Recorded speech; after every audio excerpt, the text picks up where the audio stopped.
Sebong Marion PIPC mai tamaki langi ia lau pese tami tole mai leo ua Vanu minutu wate ai le tulai 5 i le tautua wha le Radio Samoa su 5 i batoru a mo le piapio le sa lusu tolu au kuso lu ono ya tatono lo mnian manu le tato tuno sauni ngā notu nei aso le au whengar menga stopi sa polo fola ya luia mana le o pole ola wani nganga mo ia malo pa malo e la tonu pa malo losi po i tapo inga i le whengo fie alo pa malo si umare aso e fia tai pa malosi ai ta po inga ia sa tai tasi pa mnia le la to lungo le ala pa mnia le anga ti moto malawa o fa nga ina telefoni ta o le le mo le pasia mo li ta o fo le tanga i mar mala fa ai lo lungo le wala le ai si lungo tu la fono te vai le o ta to o tai me le proclame le fionga lawyer fa tu ya le lo ya li o Linda Woodruff le what's mai ya meselava ta tono e o ngā lawa ni a whai tū la, whaaptai a i la ua ma no whāro le tau tua tunu, e ala i tū la whono ro pe nā whono tau mānam lama, e ua tātou sāwa vani, aim tātou mānam lama awane o tātou wō se ai, i o antele ai wholeon pōpua ngai o mai a tātou mānam lama lava ma tāu piofi, o mai o merele, tātou te maua lava le file mū, ia e wha moe le tua mea uma, bēr patau wāre o ona e whai ma whonga tau moni, po lenga le Radio Samoa e mai se le atore tunu le whengara mga stofi. Ia, o poroma pataro patu lau fionga loia, whartua le ulua ia lea o Linda Woodruff, ma le polau, ma le soi fua manuia. Ia, patalo fatu i lau a fionga taito, e patalo fatu fo le pa ia malu Samoa lo whafonga mai le nei e fiapi, i le nei fo i po kalame, tātou te vi ia tātou tama o langi pe an sau no le fionga taito i lana pula whaasoi fua malan pui ngā wa tātou tue mawa i fo i le nei a wanoa e tau te tal no ai ma fitu whae ini manatu foi a whao ngā tā leni na mai e leli a tonu lava e fiso soani ai i sio tātou watunu ma manui ai tātou uma a wā o nei tā leni e le whapea na o tangata lava na fua mai ai e whao ngā ina. Ai te tau lava na iei fwoi a wala e fiso soani le lau telo si o tātou watunu ma tātou uma. Ia tātou u lima whaatasi a wala tātou manuia.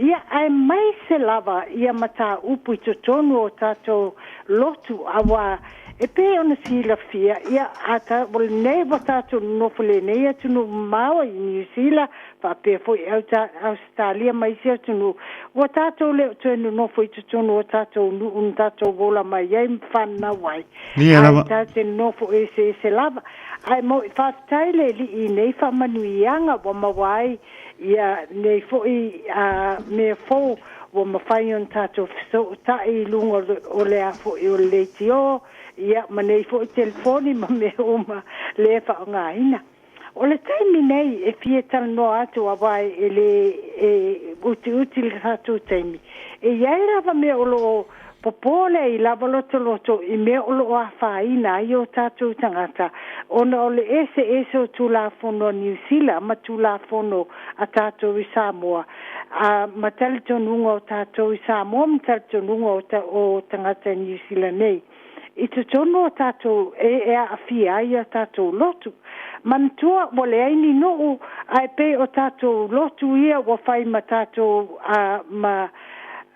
whai ma fisota inga tātou o e ka le sia ma tangata lotu i te tono lotu Samoa. Ia o tātou fisota inga na e tu sapo wale in tātou nu wala e i tātou Samoa ma me tau te whaia i te tono e ka le sia. O le mele o te fiatal noa, ina lau fionga taito. O mata upu nei tau, o le upu mea lofa, mea lofa fo i tutonu o mea tau wa tau lotu. O le auna lau ta polkalame nei, te wha muana wha pe atu. O umal ta polkalame, o te wala a wina lava lato e wha ta waina le nei mata upu e wha so tai mai, ia lota ita tangata whapea foi la wafionga teitu pe ai malia iai.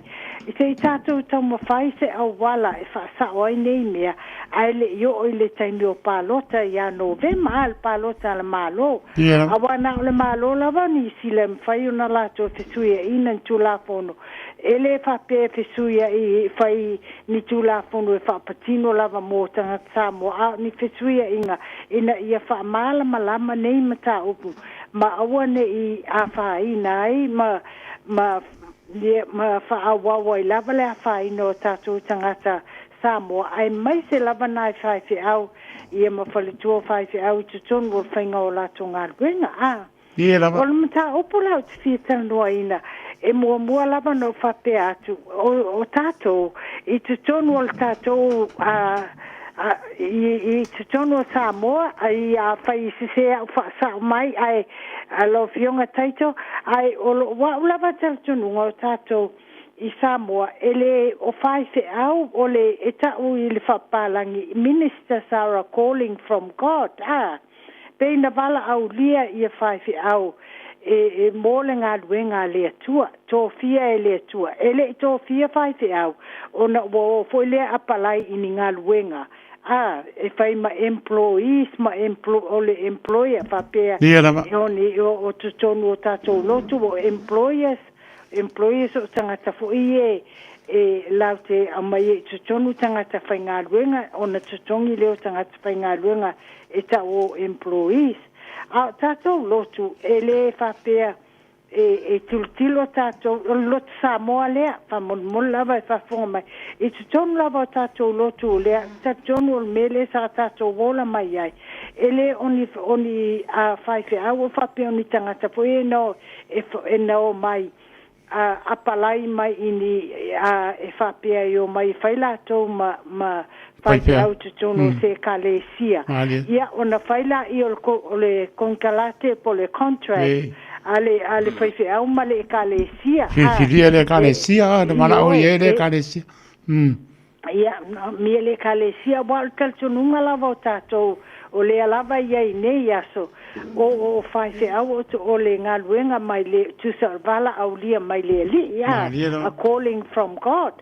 ia o le mea lale na alai ona whai ngā luenga whaiwhi au ma le lato tau mawhai lava tusa lava pe le aini tutongi pe matiba pe iai fo mo iai whaiwhi au o lai lava mea o lai ma ai tu lo lava manufo ai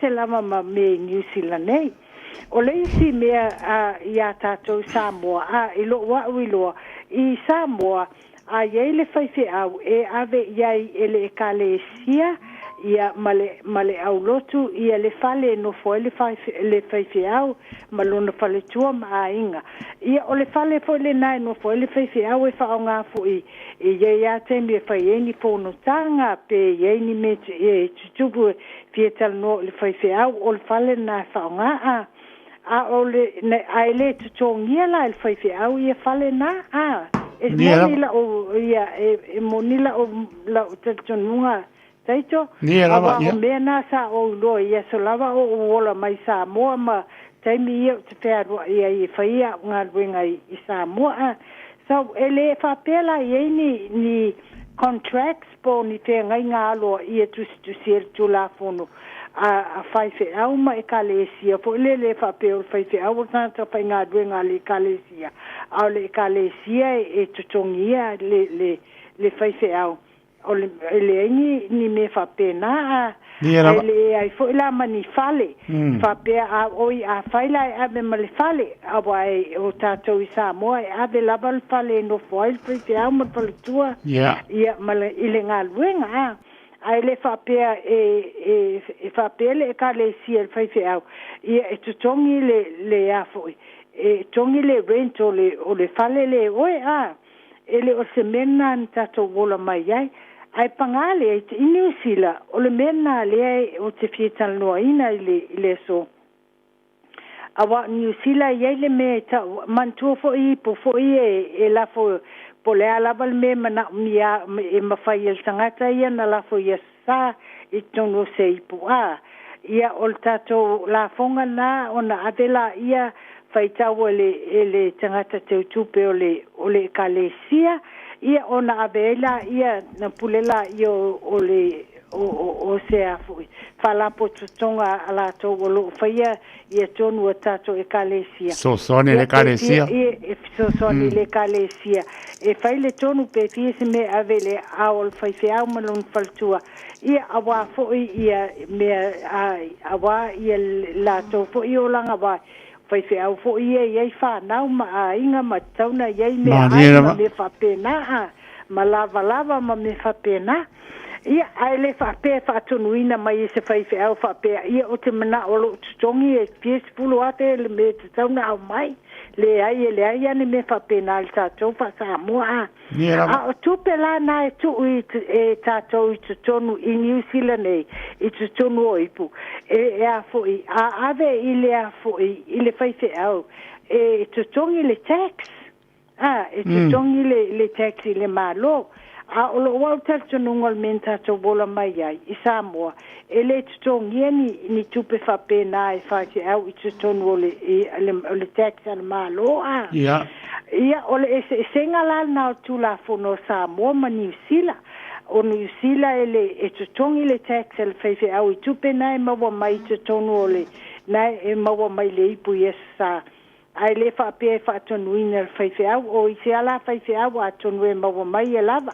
Ai a tu sa pele lava ele mfai el fai au ona fo ina fai ile kalesia le ai fa tele mai lo tongi o tele mana o se me fa pe ia ole senga la na tato e tu sa ole me maua mai ia na le talia mal faftai mal fa alo el fai au ia o isi mea ia le senga tu la fono nei tu nu ma tato Samoa e pei ona o ta o fale o fai au i Samoa e le tongi ni rent money tax ia New Zealand ia e tongi e o nei a mai le tax tu la fono e tongi e fai au le tax o le fale moni lava ia ai sa e la e ala na uta wone me ia malama fo io tatu tangata le ngata fai au tangata le kale sia ia la tu lo fo ia me nei tupu i o tatu fai au ona o tu la fono le tunu le nei o le si me si le ona taua o le tatu fa alo le tatu upu me alofa ia mantu o me alofa ia tatou ele ngata in fape o le fa Samoa le ele ngata i tutonu o lotu o me alofa e ave fo i pe a fai ia me fa le a inga pe a ieni maliu ma me fa pe le tatou wanga nu al tatou me alofa e ave lava i lunga o le ave le me alofa ia talnoina o me tautupe ave ai i se sosoani i tutonu o se ave se limo o tangata le e le mta upule fi fai au tfataita inga la a fai i o fai au a fai o le asfana o fai au po le o le aso le a fa ma vai se fai au bo matua tu inga me fa pena ia na fai la ia i lava le sa ninga e fai e fai tutono le kalesia fa ma vai ai fama vai ai me fa pena fama vai ngala ele ngata i ni afu me ai tu lo lava mani nia lava po me fa pena lava ai o me alofa e ia fo matupe ia talo fai o tupe la na te fietal no ai awa tato me alofa nei me o le afu e ave me alofa i teime fa e umai se ngā luenga sisi i lunga o le alofa moni lava mo le i lunga o le alofa ma le fa alo ma le fa tawa ina i tangata o i kalesia le fesota inga mani mele le na fai e se fai te au i tutono se kalesia i teime ngā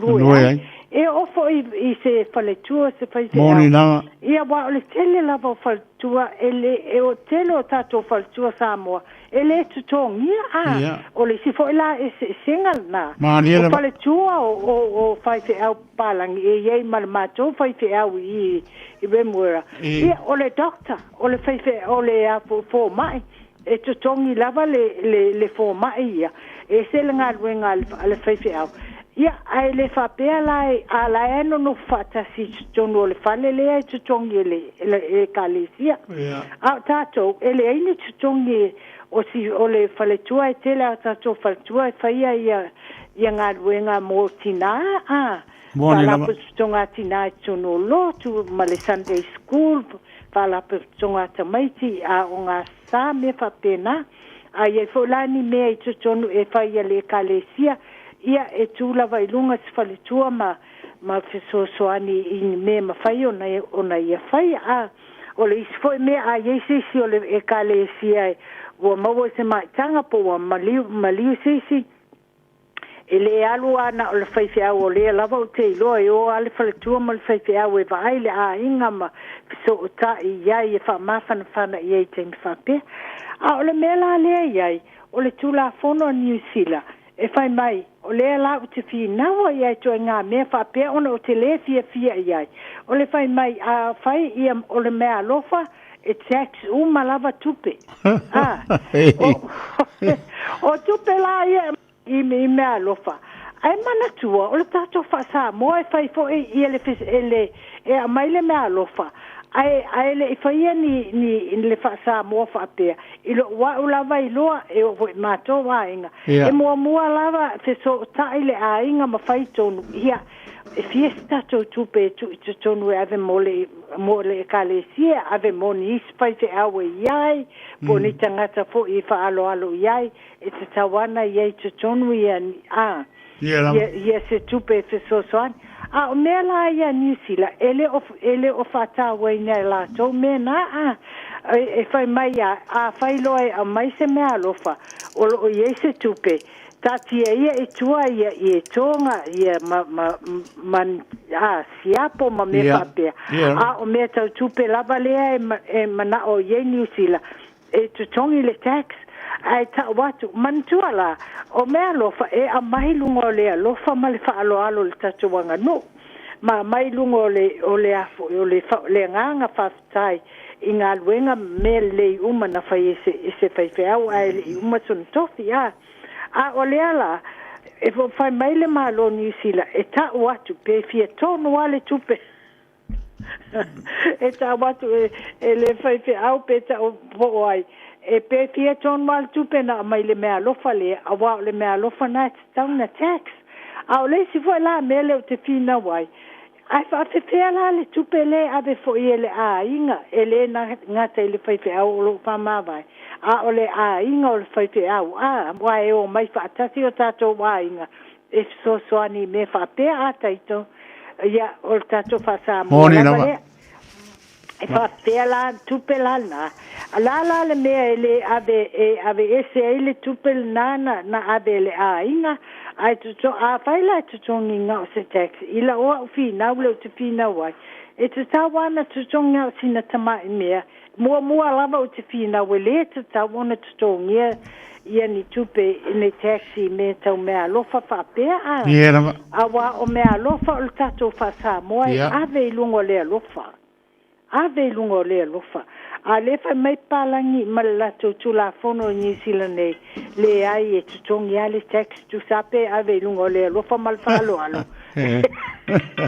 Maria che le tu tongi la male tax o le la tu fa pe atwai e sa o e nei mea a tato le ta la e tu lo la vale pa ia mal e o mai vole ni tato culture vole ni tato me pasa mo fa pene ia e fa fela nei lo e tato fa na o fa ia e na lan tato fa ia le un tato tangata fo ia e o lo tau mo fa ia su e tupe I me fa pe ai o lo fai la vai lungo il tato I lo tato anga no fa lo to lo pa me pa pe me ia ai se ala bo fa me ni si la ele ai ele o ni me malava e fai ini fa mava enga ma me fa pene e tu songi il tupe ia O a fai foi la o me alofa I se maliu po se me fa pena.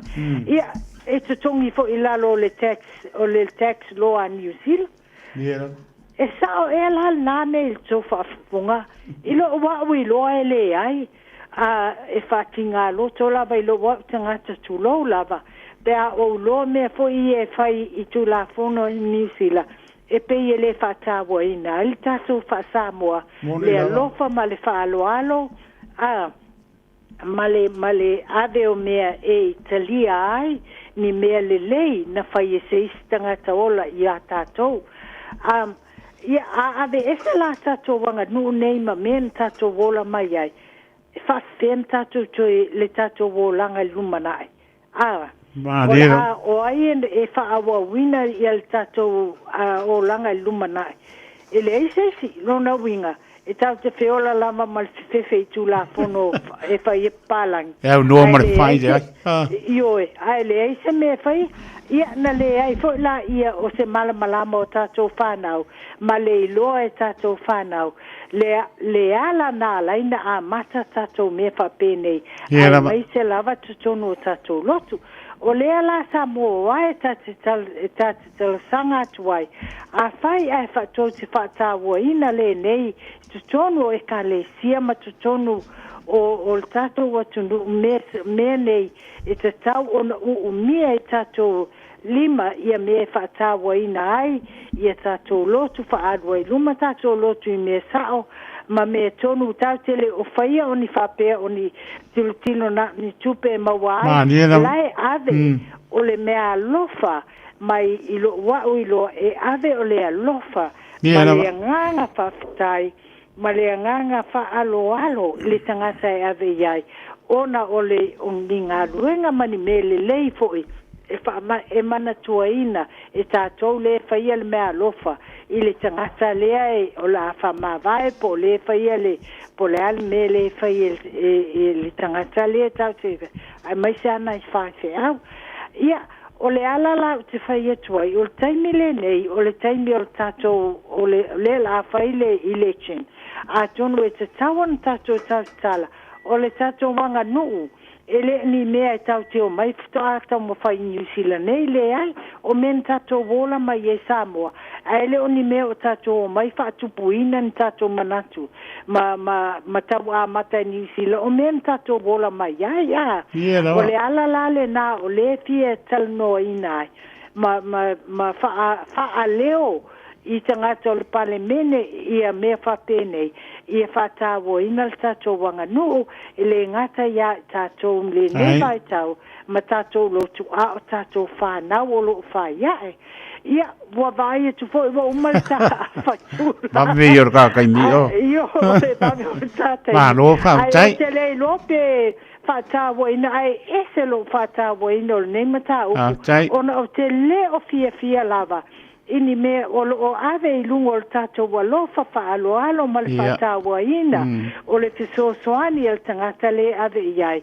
ia ma avatu foi ai o lo o amai foi ia se o le tau whapalangi o se exchange pare au mai foi se whawhetai ale a inga a toa ma le tangata le ave iai e mai iai ele ngata I mea ai tulo lava ma tatou I tonga ma le fa Samoa ai amai ai fu ma se tupe ia ole fa fea la lona winga a fai nei e uma e o matoa I le ai se me e manui ai le tangata na ave iai ma le iloa le tangata le nei na ave iai le alofa mal fa alo le tupe o le alofa mal fa alo ona o le ato tongi o le wa fai mai le malo New Zealand e tutongi o matu le tax I se tupe tele whape se tupe maua ia o le ala le na te taro sanga tua ia a ie ni whaife au matangata lolotu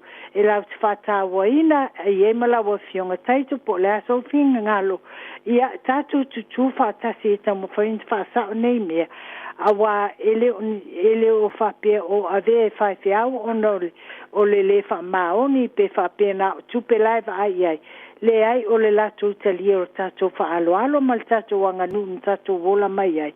Ia ma ave fo le latu taulanga ma se tupe maua si o latu wa inga I se kalesia po matangata uma e tau na ave iei me whapea. Ia, taito pe o malamalama ele taloanga pe. Mana ia, malo whaptai, ia, watut wha malo whaptai tāna tala sau no fo I tōranga uma. Ia lo whapōmaro le atunu e mese la wala pangaro pa ia ne tua mātango pia. Fo mtau po e meia, ia mese o lumana I fo le pāno ta tauna a besta tō mau so soni fo ia mese o meo lo alala ia le opengaro pa ia ne tua I maoto manao e mese fo I o se Pamlianga po I mo lato ia wala lato ngarwenga moni lava ele e apalaini au pengaruenga fai fi auto lo lato pa ia mo lato mamano ia or pipiling or penga osi mai kanisia au matango fira menga mta po ia taritono la no long po I lava pe sai mo po se aso fa sempre tata no ia le lava taimi mo pano ta ia novema ia batu pa mano ma pa tai o linda pa tai tele lava mo le langa I mele lei ia o lava si o tato no ia le pele li mo lu ma collins ma no falo ia wa lava le nga venga lo fi tai tunga I pe o lu tau tuino mano le tunu ai mai so tau fa man mai na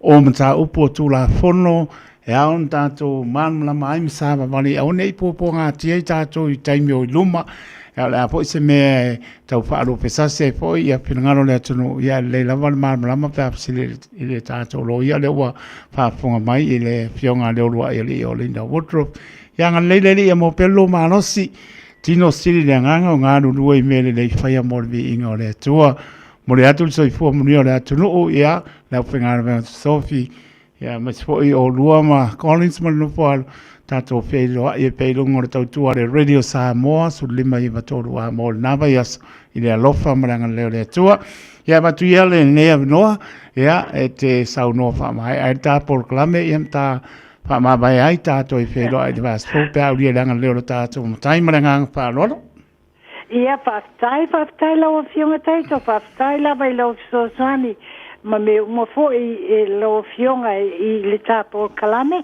ia I wila bo malta fa tu la lo fu lima ai pa te tai le li e tu watu le fa tai tato o fa fonga ia fa tai mele uma ia la vale tu ona o tato mo nei me wam fa in tato so tai talu na lofa ia tato tu o tato tama o langi lo tato fa moe ia ai la vani si fo I fi so swani ma manatu e fi o lima fa tasta to tate pe lava o ta water tununga taito e tau maua me tele pe tato ngā lulu e fa tasi maturo o tato wanganga ma tato fa tutu o tato ma o langi ia e manuia me uma pole lava le whainga tā ai ai le tua ma fisoso ani mai e tau te maua me tau te tamu whai ai ia tato tu le li o tato wola ma tato wha moe fo I nei mea e talanoa ina mo le nei vai aso ai ia manuia lava le vai aso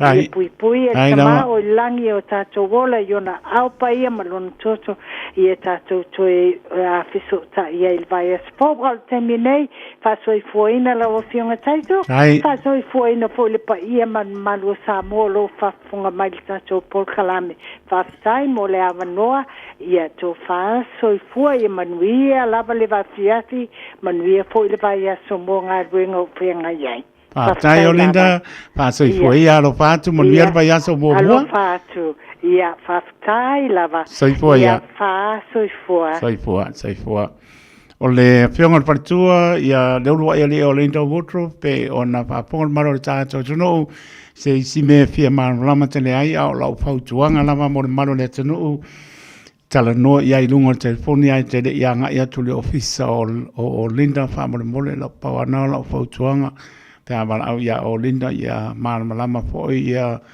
ila ua ila mta upu ia man lama fo maro le tenu ia wone ia nga ia tuli ofisa ia ele fola ina lua fala ma le fionga partua ia po Collins ia po le no falo se si lava tau ia telefoni le oro tasi fito no lua fito lua toru oro tasi fitu ono lua, fitu lua tolu, waku mo le mea rofa, o lua tasi, fitu ono lua, fitu lua tolu, tala noa iai, ia e te li malangatu, pe atusa ai, ma le wha moe moe o amuta upo mo le anga iluma, o le soifua mo le ola, ia me sona i o tātou ainga, ia ma le anga whaanoalo, lua se pulitolu minute o na tāna le tulai ono, tane tulai ono tātou sauninga notu, tātai o sauninga sunga ia pasta, e te wati tausanga, ma le Assembly of God, i pāp toi toi, tātai o sauninga sunga ia pasta, e te wati tausanga, ia, pēr tane tulai ono, ia, ta tono lo mrian maro tātou, tono mapu i maota malawa, toi batul wha maa lo,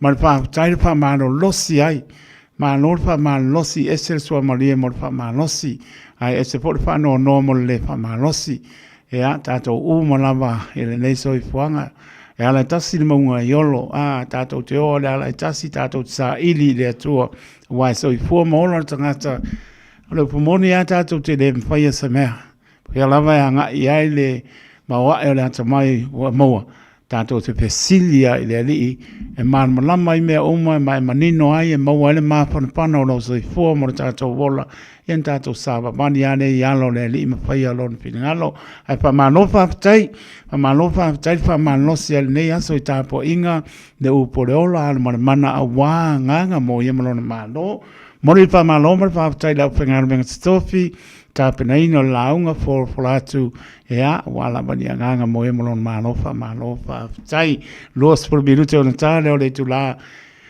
e ono le tatou sauninga notu patala watu ia sina leo masi on tu atina kano fai alo patu lo salia ma lo lama tapu ai mai fa tai lang mai le Radio Samoa mai Allen Bay Wellington alo fatu sina leo masi o tu atina pe po lo so kano fai lo talenga sunga ya sua e mosi vilpiti mar patoa Maria mar no foalo fa taima to mai uso manuia o foi vale afiafi alo patu mo lo mar no foalo ni foi ia na yo to mato pa le nganga sunga pa penganga ya lo sio Mikaele mar patoa vai to malo sio to e kalesia e pa ka sa pa kula lo patele atu pa taile ma to mai manuia vai aso mo sinei va tapsoa o amai ya lo fatele atu ma lo lama ma puta mai mana ainga pe foi uso ya fa fo wina tanielu mana fa tu ma no fa no fa tere lava fa fo wina tanielu lo ma puta mai mana ainga yo tara pe foi ya fionga ya le pepe pilione ma fa tu ya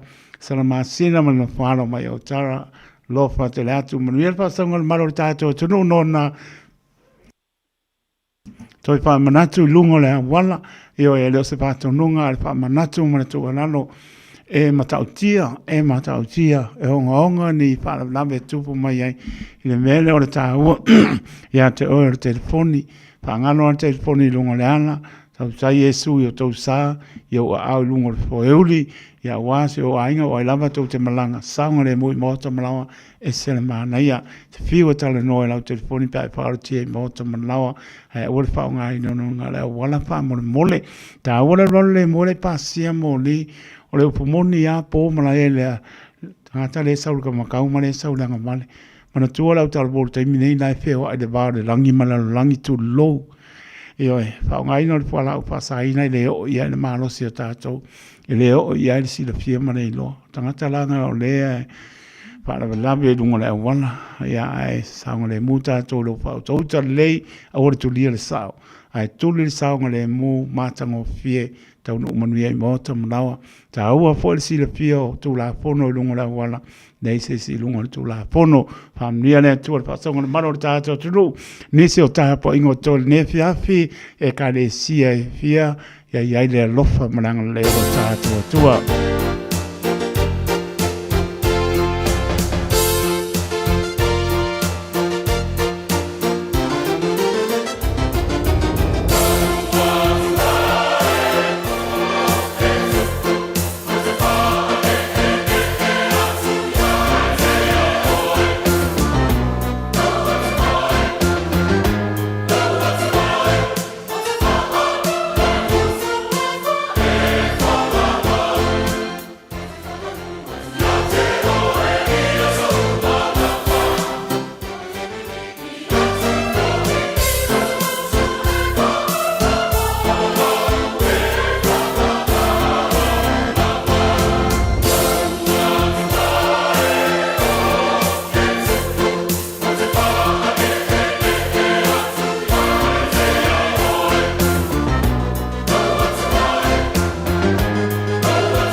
Sipong mani ar pi IBC mai o tara ia ala langa I le li. Taivi tole mai le ua tolu minute ona tāna le tulai ono tāne ono o le tātou sauninga notu. Papawina tani elu mara inga pa te le lava maputa mai I o tara papepo ia Italia sia opo o lo maputa mai Modesto, California, United States of America.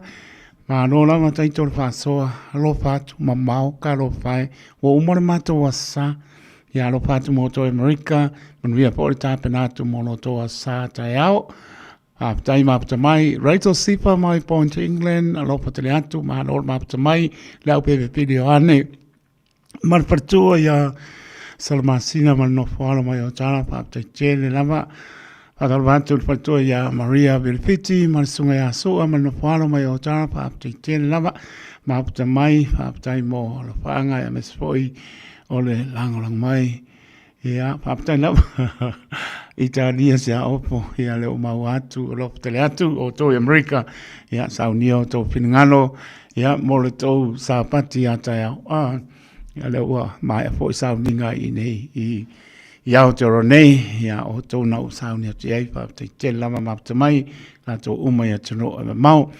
Lewa tāpena mai le sunga ia pasta e te wati tau sanga, ia mo le tātou sauni ngā lotu po le ne fiafi, mai le Assembly of God I pāpto I toe, sa mo le tunu pele o si maia lau whaaponga I le tātou tāpo inga, I le ne po ia fiafi. Le avatele te tau ai e, Whaatalofa ma whaafelo I atu I le mamalo si o tātou atu nuu. I le nei asu sā I so I sunga I whaafengainga mo lato faltua ma I kālesia. Ana ngata I lea o le tapua inga si o tātou atu nuu. I le nei asu sā ma le nei fo I afiafi.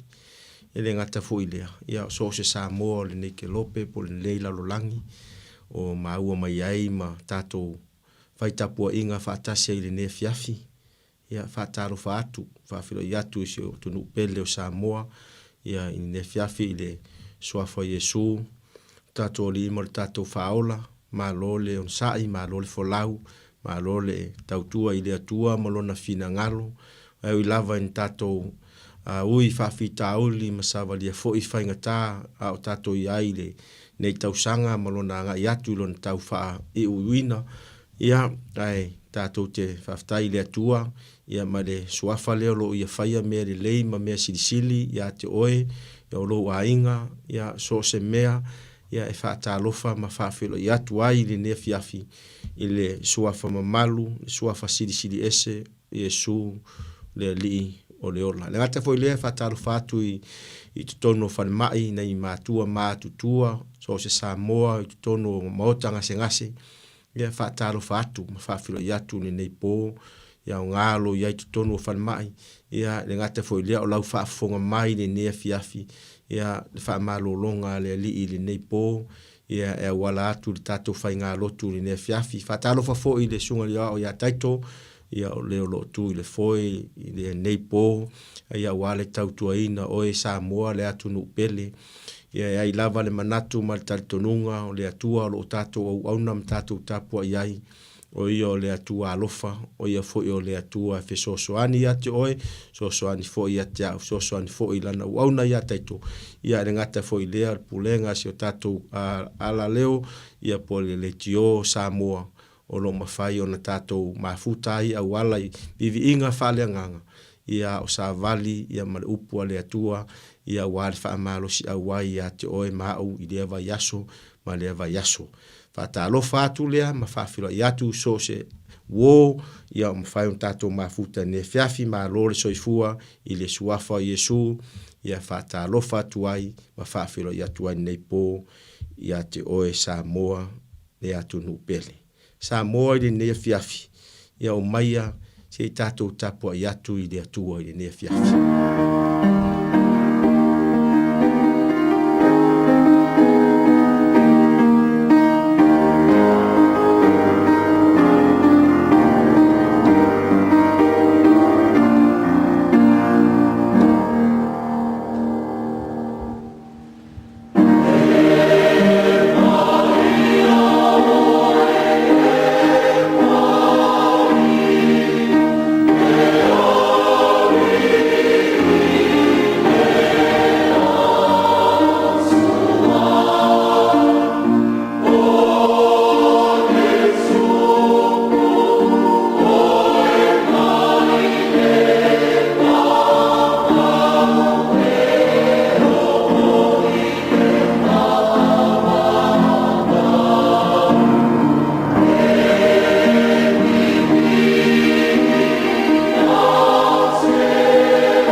Se i tātou tatalo i le nea fiafi. O le vi inga, o le whamanu, o le whaftai atu mau i a te oe le atua. Wa oe lava o le atua o ananafi ma le aso. E o lava i le whavavau. Whaftai lo wanga lei sio matu atu nu o Samoa. Sa mato iai i tapua inga o le neyaso i o malu malu. Sa whafo i lo vi inga o se avanoa mato te whaalongolongo ai lo fina ngalo. Whaftai ia ua fiongo pa ia tō lau lau e sa saa mai le neyaso au mato whaalongolongo au e whaamanuia i a te i mato. Mato te whaftai tele i le ngalue mai o lo nganga pa ia. E te whesosoani ma i tai tō luaina i mātou a o mātou iai tapua inga i ne yaso. Whaftai lo whetalai mai a te i mātou e wala i lo musu mai. E a wala i lo whetalai mai a te i mātou. La ngona o le fia, la ngona o le oli, wa o e lava e te whesosoani ma i whaasa o loto i o mātou tangata. A mātou iai le ne yaso whaftai tele lo wanga le mai. Au tapua i atu sio matu atu nuu o Samoa i lau o fio. O auna le ngata foi lea so se fata fai taulanga. Na i o matou matua, matutua, le atua le matou ta ma whaftai tele. Ai le ngata foi lea, whaftai a nganga pa ia i le nea fiafi. O maua foi se avanoa, matou te fai sauninga, matou te fai lotu whatasia i le nea fiafi. Nisio na i o matou matua, matutua, i le i maua se avanoa. E uru fale ai o fale tapua i whaafo i lovi inga, ma whaalongolongo i la upu. Ai whaaftai o se avanoa maua lunga lea i le nea fiafi, ma tau te whai lotu whaatasi ai, ma i la tou. Ma tau te whaape atu, ia vi ia oe lea tua. Whaaftai anganga pa ia i lovi sosoani mai, whaaftai lau upu, whaaftai lau whaolatanga, whaaftai mea umalava ua e whaia mo i mātou. Whaaftai lo manuia sio mātou atunu o Samoa, a mata mai au na tutofia le ngata fo i lea lea tua, o nai mātua, mātutua, se o lava se au pito i titi, o sio mātou atunu o Samoa. Whea lava se vaenga, o le nei la lo langi, o nei ke lope, o lo maua mai ai, le ala leo le le tio Samoa, ma le whai ngā lotu le nei po. Whaaftai tele ona o avanoa, whaaftai tele ona o taimi, wa e tū maia, mātou te pava ai, ma mātou whai sauninga whaatasia i le nea fiafi ma i lātou. A nganga pa ia whai a lava le mea e te whina ngā loai le atua, wa lau upu, e angi le matangi ni me angi ai, le ai sesi na te iloa se i vanga nā lau o fio. Talo lava i lua nganga pa ia se e whesoso ani atu i so se Samoa, ane ngata fo i lea i le ngata i New Zealand nei o atu nu e mamau, ane ngata i lea o Samoa se o matu atu nu pele. Talo lava ia whesoso ani atu lua nganga wa lua nganga pa ia o le file mu lea, o lua nganga pa ia o le whaasa o lo tonga lea, o lua nganga pa ia o lo o iai le ami o tonu, o lua nganga pa ia o lo o iai le musunga ola mo i mātou. Talo le atua ne fiafi, tu mawatu ya te olo vi inga, whaaftai tele le neia wanoa ma le neia fiafi, i lo lava suafa Yesu. Amen. Vi inga o le atua ua saunia i le neia fiafi.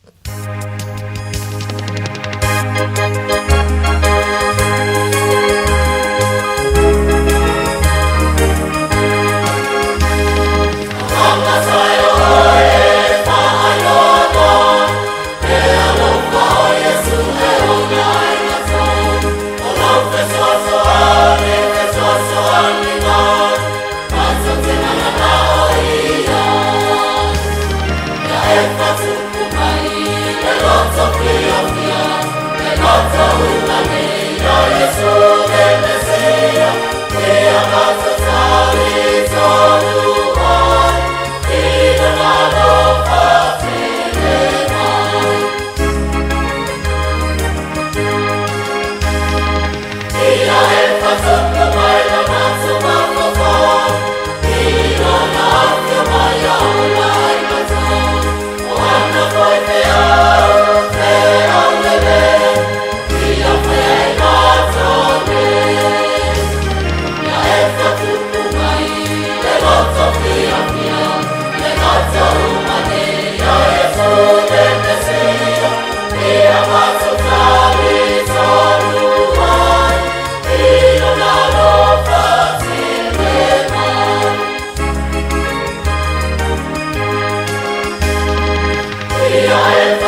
Se tātou whalongolongo, i le whaitauina o le awhionga pa ia le atua i le nei pō.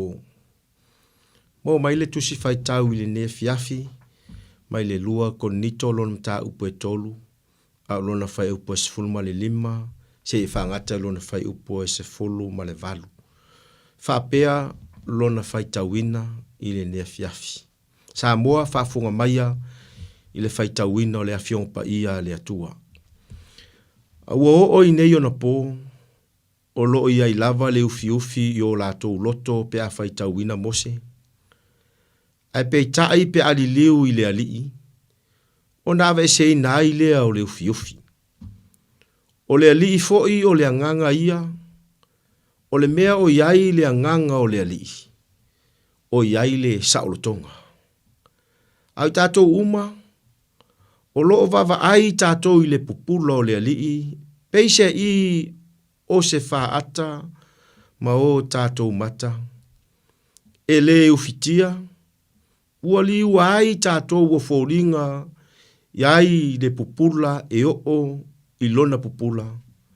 Whaapei ona mai le anganga o le atua. Whaitauina o le awhionga pa ia le atua, whaamanuia le atua, i lau whaafonga sa moa i le nea fiafi. Vi inga o le atua ua saunia. Far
unga i le suafa o le tamā, le alo, ma le anganga pa ia. Maua se manatu ma se au le nea fiafi ma i le upua le atua i le tusi sa tātou whaitauina ma tātou whaalongolongo i le neipo. Tusi lava lea sa whaitau i le lua Korinito, lon tā upa e tolu, alon whai upa sifurma le lima, i o le sifurma le valu. Nā tua i ele tali tonunga sa whaamaunia ina lo fina ngalo, i tapua inga le ngata foilea o le tala lei i le ne yaso, e awala i lau whaafonga anga, e awala fo i lo awai ma le tātou awai, i tapua inga i le ne yaso. Ai o se whaamanatu, ia awalava le amataina fo i o le neiva yaso i le ngata i totono o tātou a inga, o a onga nai whanau, ia le ngata i leo Samoa i so se atunu o le nei lalolangi. Manatu fo i le nea fiafi, o se avanoa tāua o mawhai ai o na tātou whaalongolongo whaatasi le nea fiafi, i lungo le ala leo le tio Samoa, o paanga, ma wo, ma e masani le nea fiafi.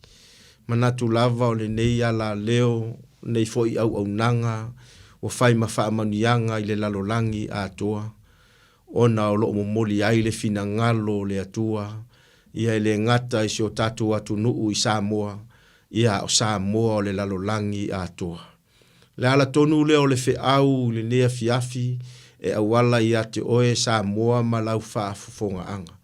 La au le toi whaitawina, le tusi wa umana tātou whaitawina i le amatanga. Ai o le a o vatuia se la unga le ne fiafi, ia e whai mawha malo si au o le neiva yaso Samoa. O le la unga i le ne fiafi, e wha autuina se manatu e wha apea. A o ina wha saoloto oe le atua, e te saoloto lava. Le whai upu e se fulu ma le fitu e wha apea lo ne whai tauina, o le alii foi o le anganga ia, o le mea o iai le anganga o le alii, o iai le saolotonga.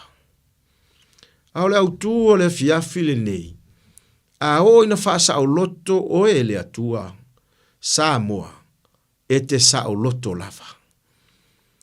O le vaenga le nei o le tusia Paulo e wha matala aile e se esenga o le whaenga inga tuai, ma le whaenga inga fou.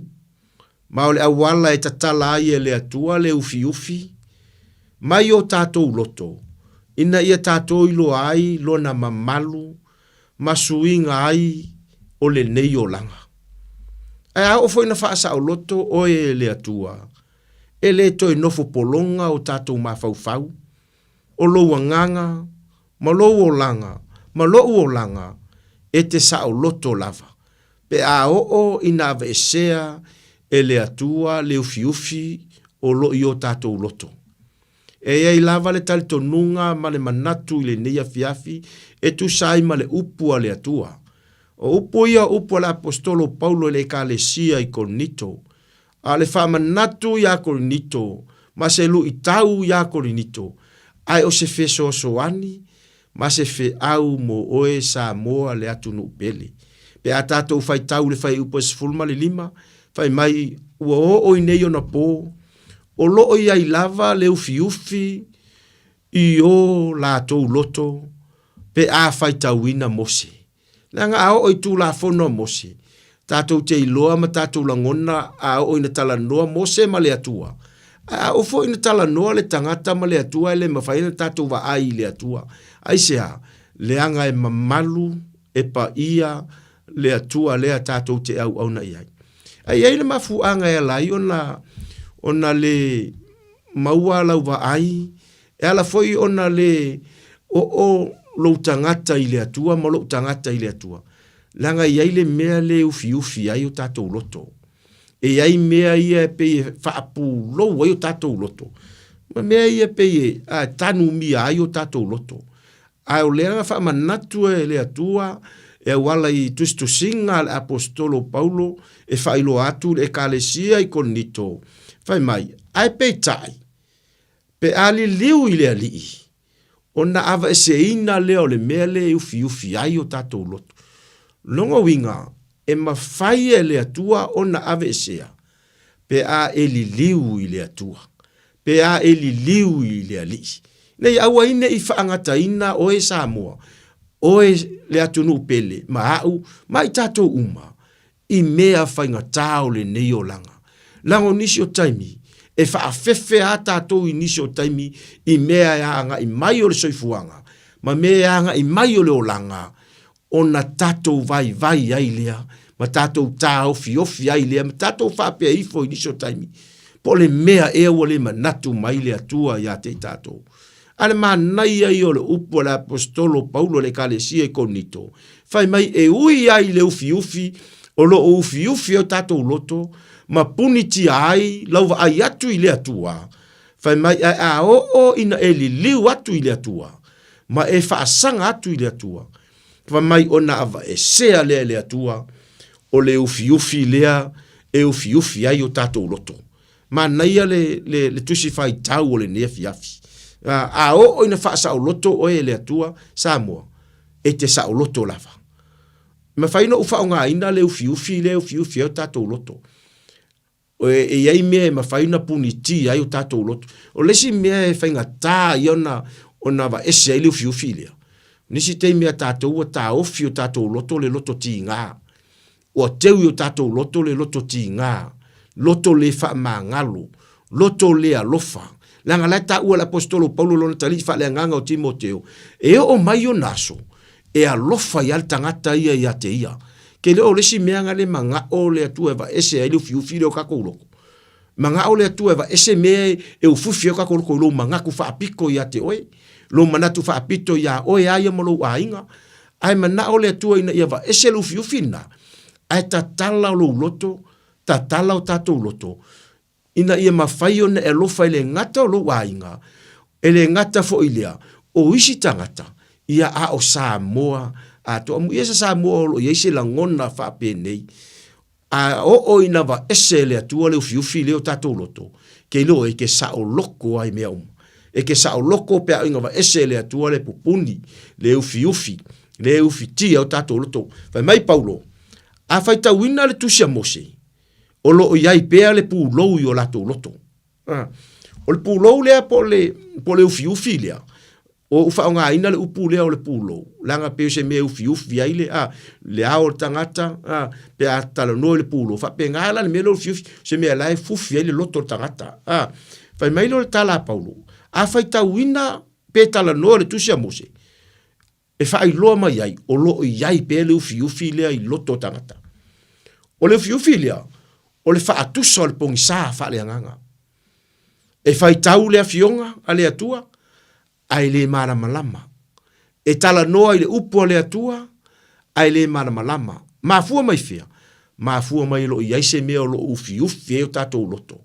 Na ona tala noa, na ona whai tau, ai tātou te le malama i le upo a le atua. E wha alongo i le upu, ai le suia. E wha alongo i le fionga a le atua, ai le sui pe ngā to tonu tātou a inga. Fa pe nā to tonu ngā luenga le atua. E i ke mi ma ngai al whaalongo. An me manga o le atua, ia fai se suinga.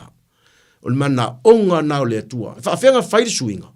Inga uwa ese le mea le ufufi ai lo loto. Le loto ti ngā, le loto popole, le loto whaama ualunga, le mea ngā le fai mai tuspa ia va ese. Ai sea, langa e ufitia loa mea ngā maku mai o kako uloko.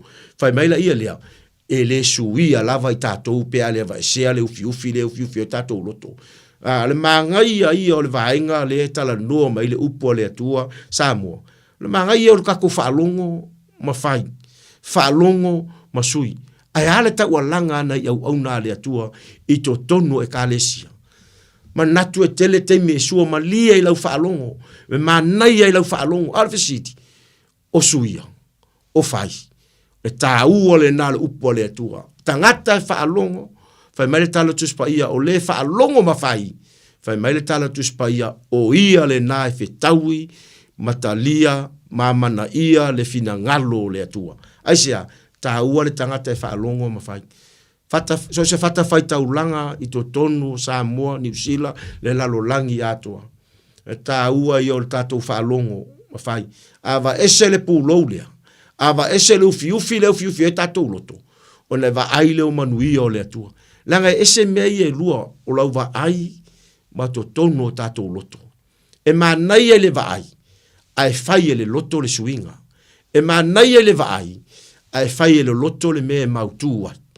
O le fina ngalo fo inga o le atua ia te tatou. Te iloa, Samoa, o le mafua anga o mea uma, o le loto le tangata. Po le ale le le mea fai e le tangata. Ai ale ava e sea le mea le ufufi ai lo loto. E te ti ngā lava le mea fai le tangata. A o fo ina manuia le si ainga. Ale ava e sea le mea le to tono tatou loto. E te le fia lava le manuia la e maua le si ainga. Se i vanga nā. Ua ava ese le ufi ai tatou loto. Fai mailo le kala, fai mailo tatou la unga i le nea fiafi. A o ina faa sao loto o e le atua. E te sao loto ai lava. Lono winga. O le atua na te faa sao loto a tatou. Kere faa sao lokoa oi. Faa sao loto lava i le atua oi. Faa sao loto fo i le atua. O le ufi lea. Fai mai o le pūlou. O le ufi e fai mapolonga. Longo winga. Ale avasia e peo se polo e ke e mai fale nei tausanga e tu ufoi oi le lua tu lo le fafofonga Samoa. Ale ava e se le polonga le pulo le. Ale ava e se le fiufilia. Fai mai e ke polonga i lava. O le popole.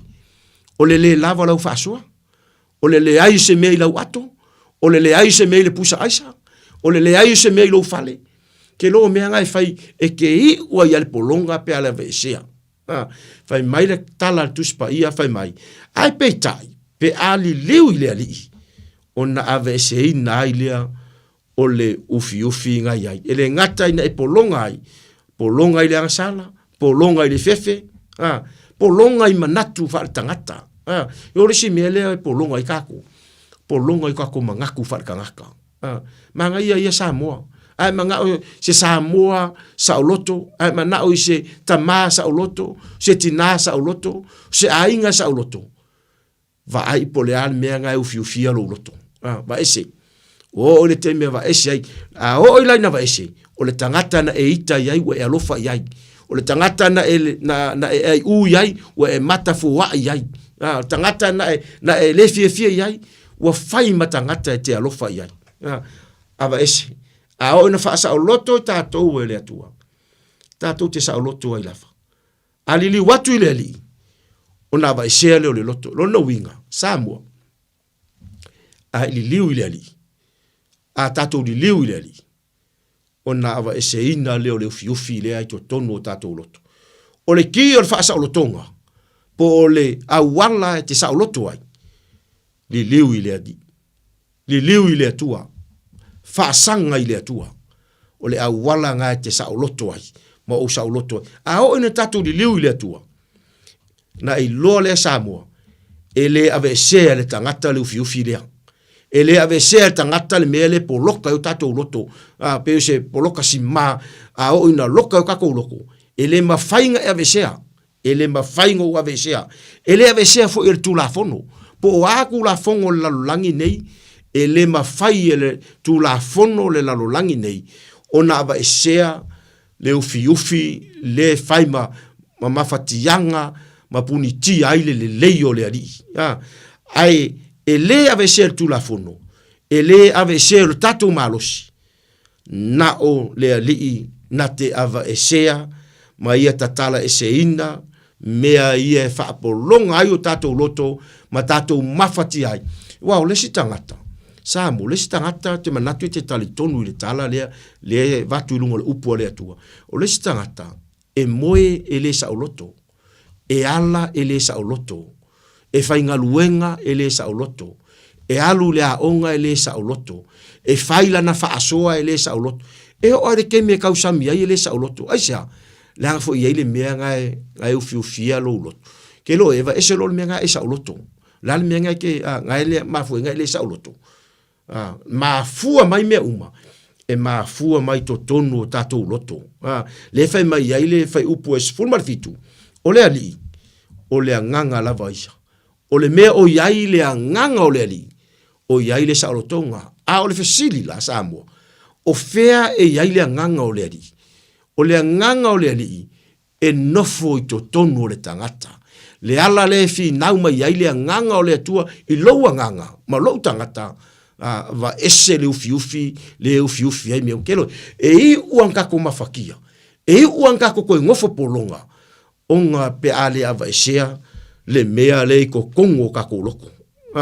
O le alii o le nganga, ma o fea o iai le nganga o le alii, o ina e iai le saolotonga. Ai aho nga fa saoloto o e le atua, e ke saoloko mai le fa masinoina o e lava. Lua, e te saoloto mai le maasiasi o le olanga tuai. Tolu, e te saoloto mai le fefe I mea iaianga I mai. Fa, e te saoloto mai le mai lei ale ti apolo. O le nganga pa ia, e au maia le saolotonga mondi. E le o se langona, ai o se langona ma se tu langa tu mau. Pe a o ina ngalue mai le nganga pa ia. Samoa, o tato uma, o lo suia I le ata lava lea, polo o anga I pe I le ata lava lea, mai le mamalu, e ala I le alii, o le nganga lava ia. Ave se le pulo lea, ave se le ufiufi ai, o tato loto.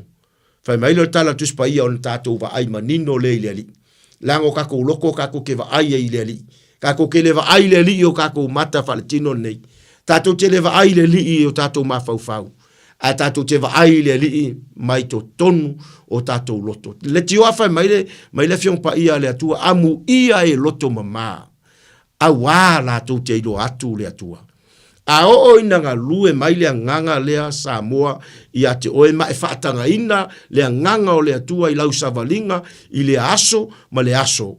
Ngai va aila ia le e ke va ai mangingo ai le atua. O le lei o lau loto, ma le mama ma fa sa loto le nganga o tato loto. Fai mai e manino e le tato va ai le atua. E le ngata fo ilea e sui ai le ata o meia ka ko ke vai la langini. E le ngata fo ilea e tutupua e ai le mamalu o le atua. O le suinga ele o se me tupu I se aso estasi. Ai o se malanga I aso uma ma le alisi. Samoa le atunu pele I le neia fiafi. O le alii fo I o le nganga ia. O le mea o iai le nganga o le alii. O iai le saolatonga. Ai ao o ina fa saoloto I tātou e le alii. E te tatalo ma le saolotonga. E te tapua I ma le fiafia.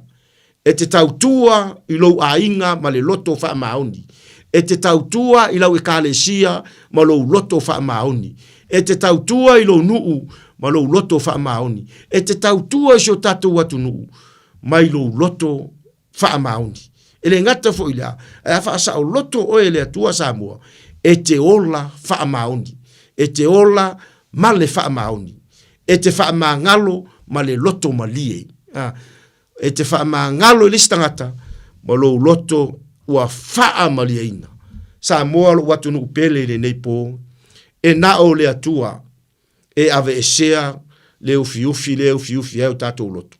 E na o le alii e wha sa o loto le tangata. E na o le alii e fesoasoani a te oe. A siaki oe po se ase me o tau fia lo sa o lotonga. To siaki iau, to siaki tatou Samoa. O le atua, o le e sa o loto o ai lau o unanga. O le atua foi, o lo iai lona fisosoani, ma lona, ma lo si anga, na te ava e se ai ni meo yo tatou loto. A fai la uman nei tau sanga Samoa, o iai lava ni meo faa lave ma fai ma lape lau o unanga, I to tono lo a inga, o le ngaluenga le atua, lo e ngaluema e au nai, o to tono fale fai ngaluenga, Samoa. Ava ese le ufiufi ngai ufiufi ai tatou loto. Ona eva aile ile atua o wha manuia ia te oi. A whai ei fo isesi o e ti ngā ma e le wha manga loa ava ese le ufiufi ngai lo loto ma lo loto. Ona mawhai leona e wha manga lo le stangata. Ona mawhai leona e alofa I le stangata. Ona mawhai leona e au auna I le stangata. Aisea, leanga whai mai le tatou tuse whai tau o nefiafi. O le alii fo I o le nganga ia. O le mea o iai le nganga o le alii, o iai le saolotonga. Samoa le atunu pele, o le upu le ale atua, mo I tātou I le nea fiafi. anga le leile atua i lau savalinga i le neiva yaso, anga le leifo i le atua i fuafuanga ma Polokalame, se le ngata o Samoa i New Zealand nei, o se o tātou atu nu o Samoa o mawhai on tātou whai lotu whatasi le ne fiafi se vaenga o le nei lalulangi, o mawhai e on tātou mafuta ma tātou whaalongolongo i le upo le atua, o le fe au lea le atua mo o e Samoa le atu nupele, mo i tātou. A o ina wha sa loto o e le atua, tātou te sa loto ai pia. I le suafo le tamā, le alo, ma le anganga paia. Vi inga o le atua, wa saunia i le nea fiafi.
Tātou whai ule te talo.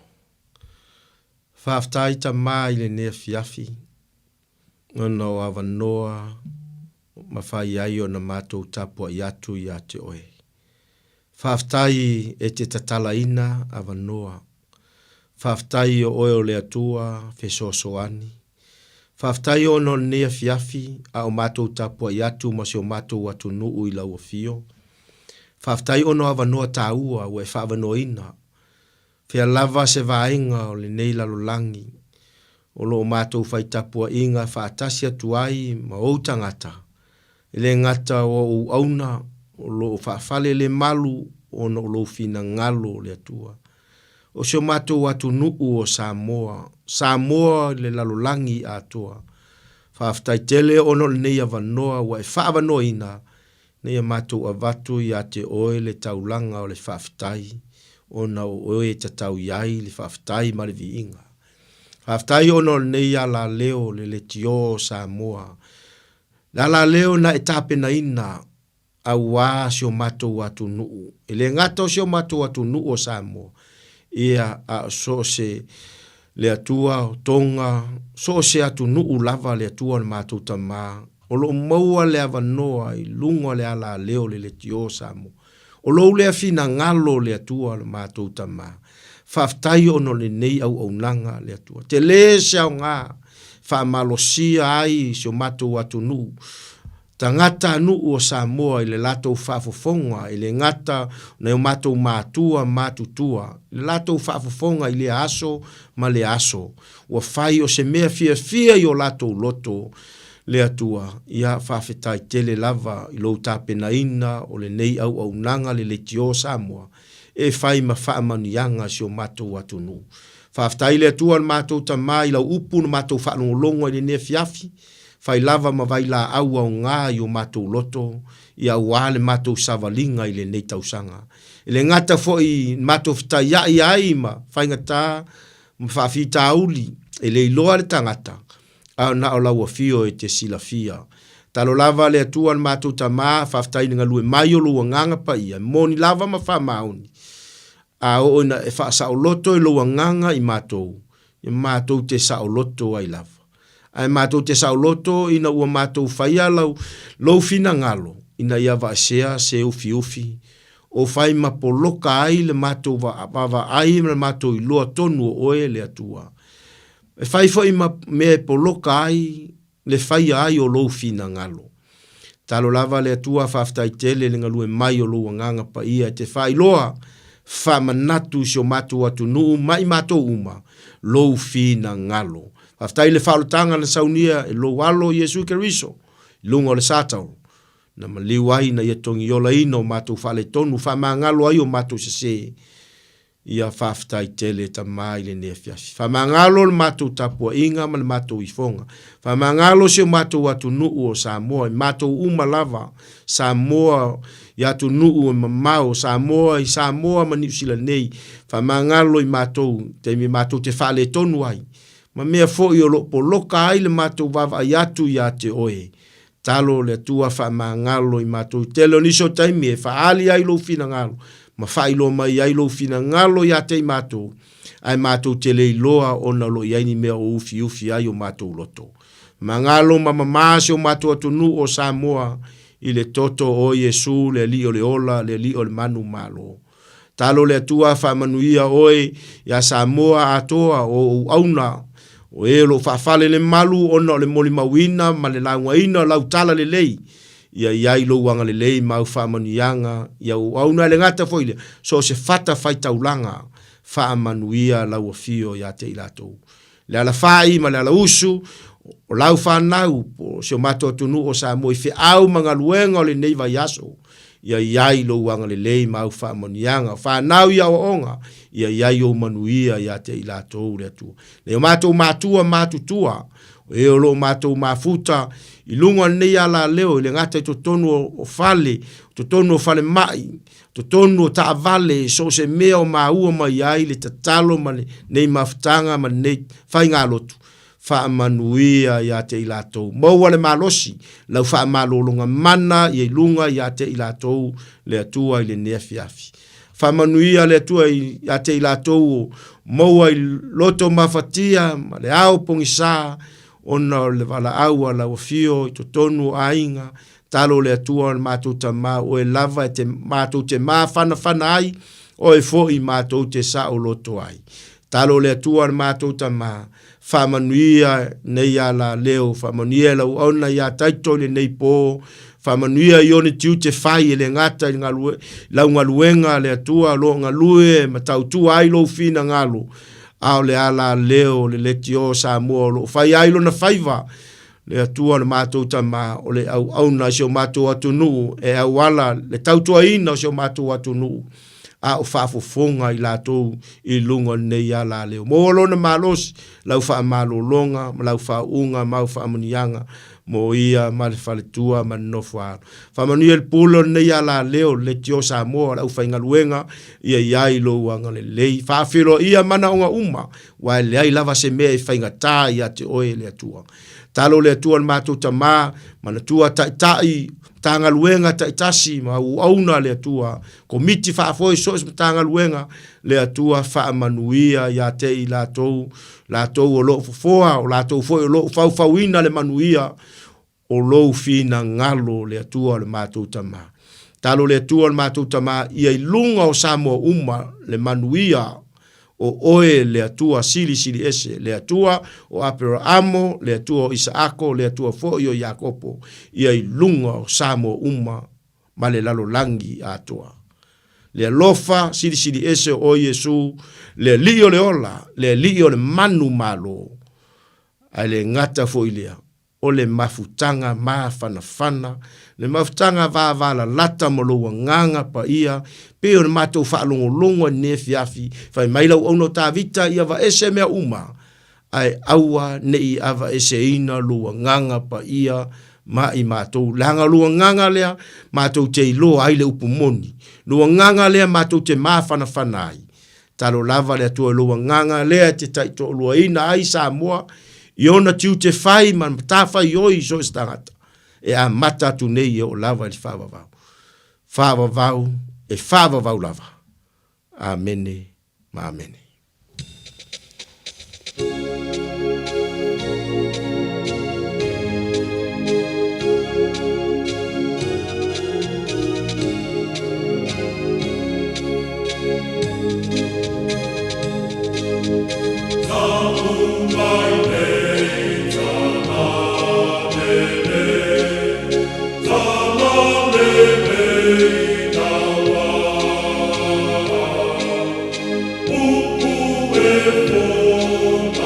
Oh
Ta moi nei le tana le nei na wa. Se vong mande le kalesia me tisi mai Klein Stete ua whamaya tuai le tātou sauninga lotu ele nei po ia fiafi o le taitai o le tātou sauninga nei fiafi o le sunga ia pasta e te wati tau sanga mai le Assembly of God i Wāpitoe ve mo tātou taitai i le nei po e fiafi longo a le whaponga le maro le tātou tunu le mātango fio le lofo le tua ala mai lana au ona.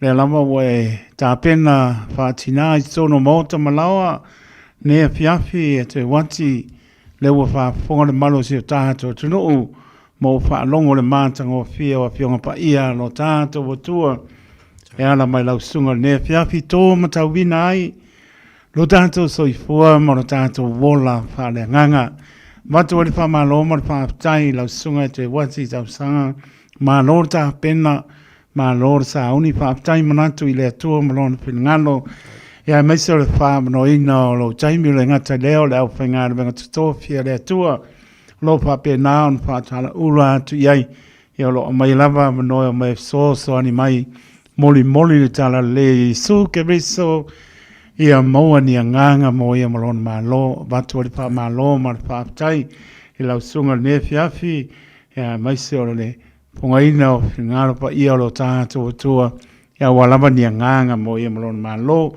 ia ka lele le lua ngānu lua ai malo lua wala wina ma le paritua ia Papua ele e ka le sia u wala wina i o lua whapane le maluai tau suina le vai o soifua a walawa ni nganga mo ia malona malo famria ne tu lunga venga wa fon por klame ar walu mause ro kanesia sanga yane ai o taito ifa manu fa manuia ya walawa le alu lumo si o tonga venga fo imbota malawa ne fiafi oni ya pese tu le ana ona tu so ifua pui lo so ifua te wati fa tonu ina manuia pe loa i marwharitua ia Papua ma no whalo mai se roa kane sia lo tāpo ia o whaiwale ne fiafi sau nia po i le lii se isi lao lei ea tanto e whelo iai i le alofa ma le anga le lei o le tua wha malo whaapetai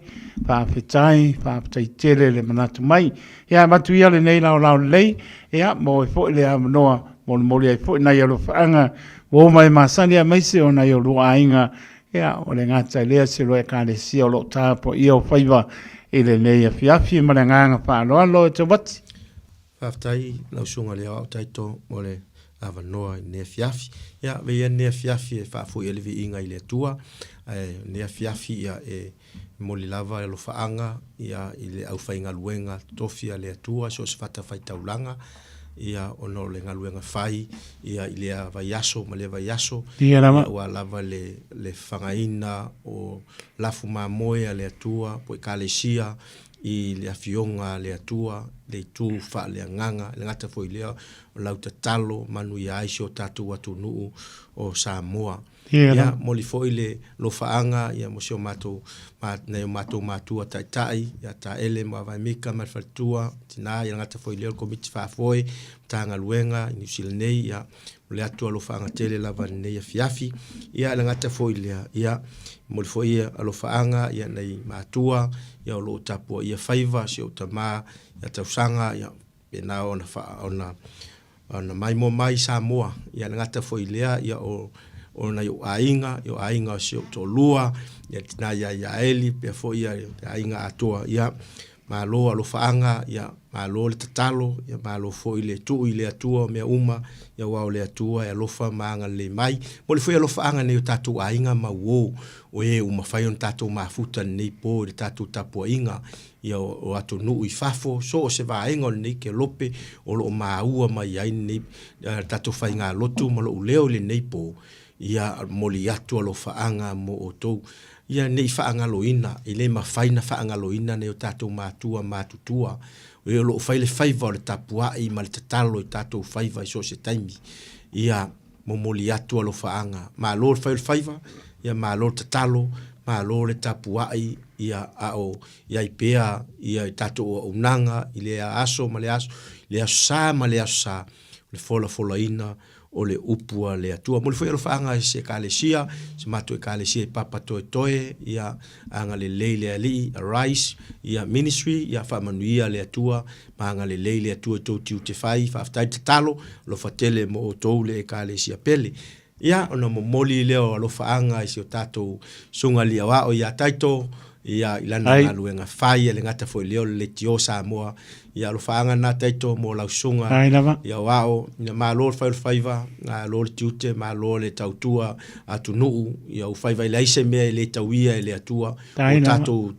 tiute fai o tato tauti nga ai le tautua ina o se tato atunu ile filangalo le atua ia le ngata foi le so se va engo le unanga ia le pa ufua le tato unanga ile atua lo fa na taito manuia foi le tula e mai le fa o wino nga luenga ne fiafi ia lo fatele la usonga mal faltua man no foalo ia anga le mai le tua Samoa manuia le neiva yaso ile alofa male anga le tele o le atua so I fua ia ma ia manuia le neipo Pavaropa tai saunoa te wati ua parangolongo lama ma le toa pa tai mo le panga ia mai so le ua pa puma po na yo wainga na yo lo tua le ngata ineia o Samoa o whaponga mai, le ngata leo le atoro tātou tunu ea pape ina po ia siro e kane sia e pele i o lo whenangalo ia ngā le pere rei ma o le lua malo si tino sini le nganga ia wala le lua bala au bina le ngāna bengane tua saunia le rei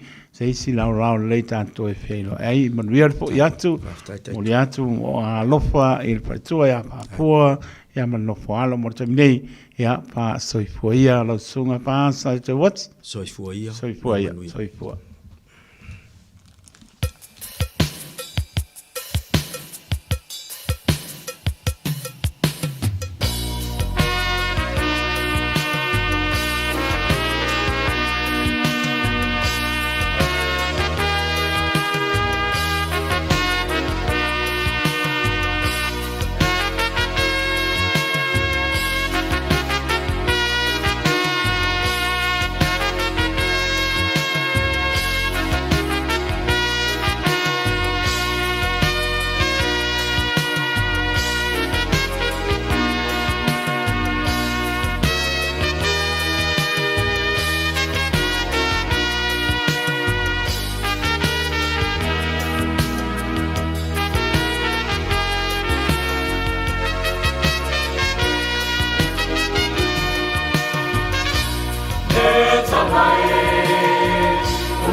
milele.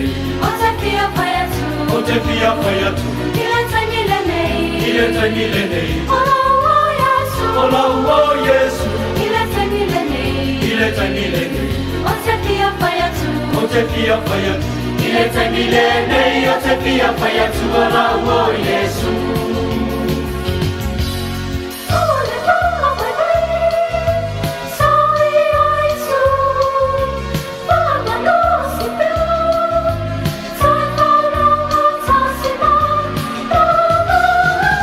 Ileta milele, otefia fayatu. Otefia fayatu. Ileta milele, otefia fayatu. Olawo Yesu.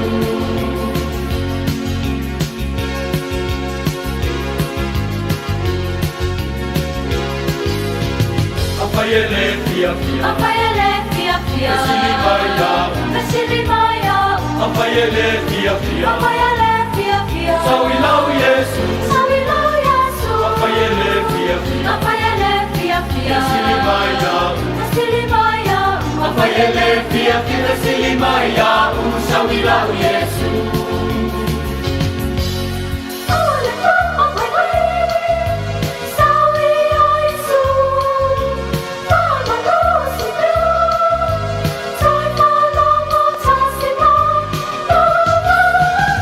Apayele fia fia. Besilimaya.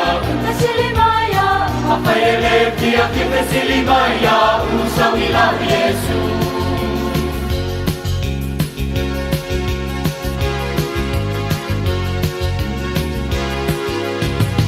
Otole tukulanga. Otole tukulanga. Awaete fatali. Awaete fatali. Petala Yesu. Petala Yesu. Oe ole lumana. Otole tukulanga. Otole tukulanga. Awaete fatali. Awaete fatali. Otole tukulanga. Petala Yesu. Oe ole lumana.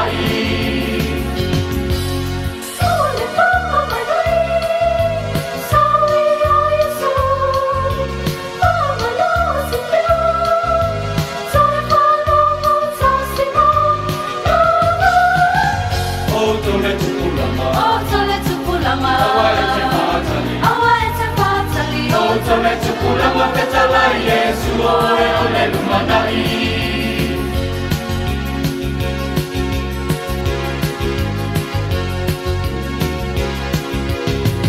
Ileta milele. Ileta milele. Otefia fayatu. Otefia fayatu. Ileta milele. Ileta milele. Olawo Yesu. Olawo Yesu. Ileta milele. Ileta milele. Otefia fayatu. Otefia fayatu. Ileta milele. Otefia fayatu. Olawo Yesu.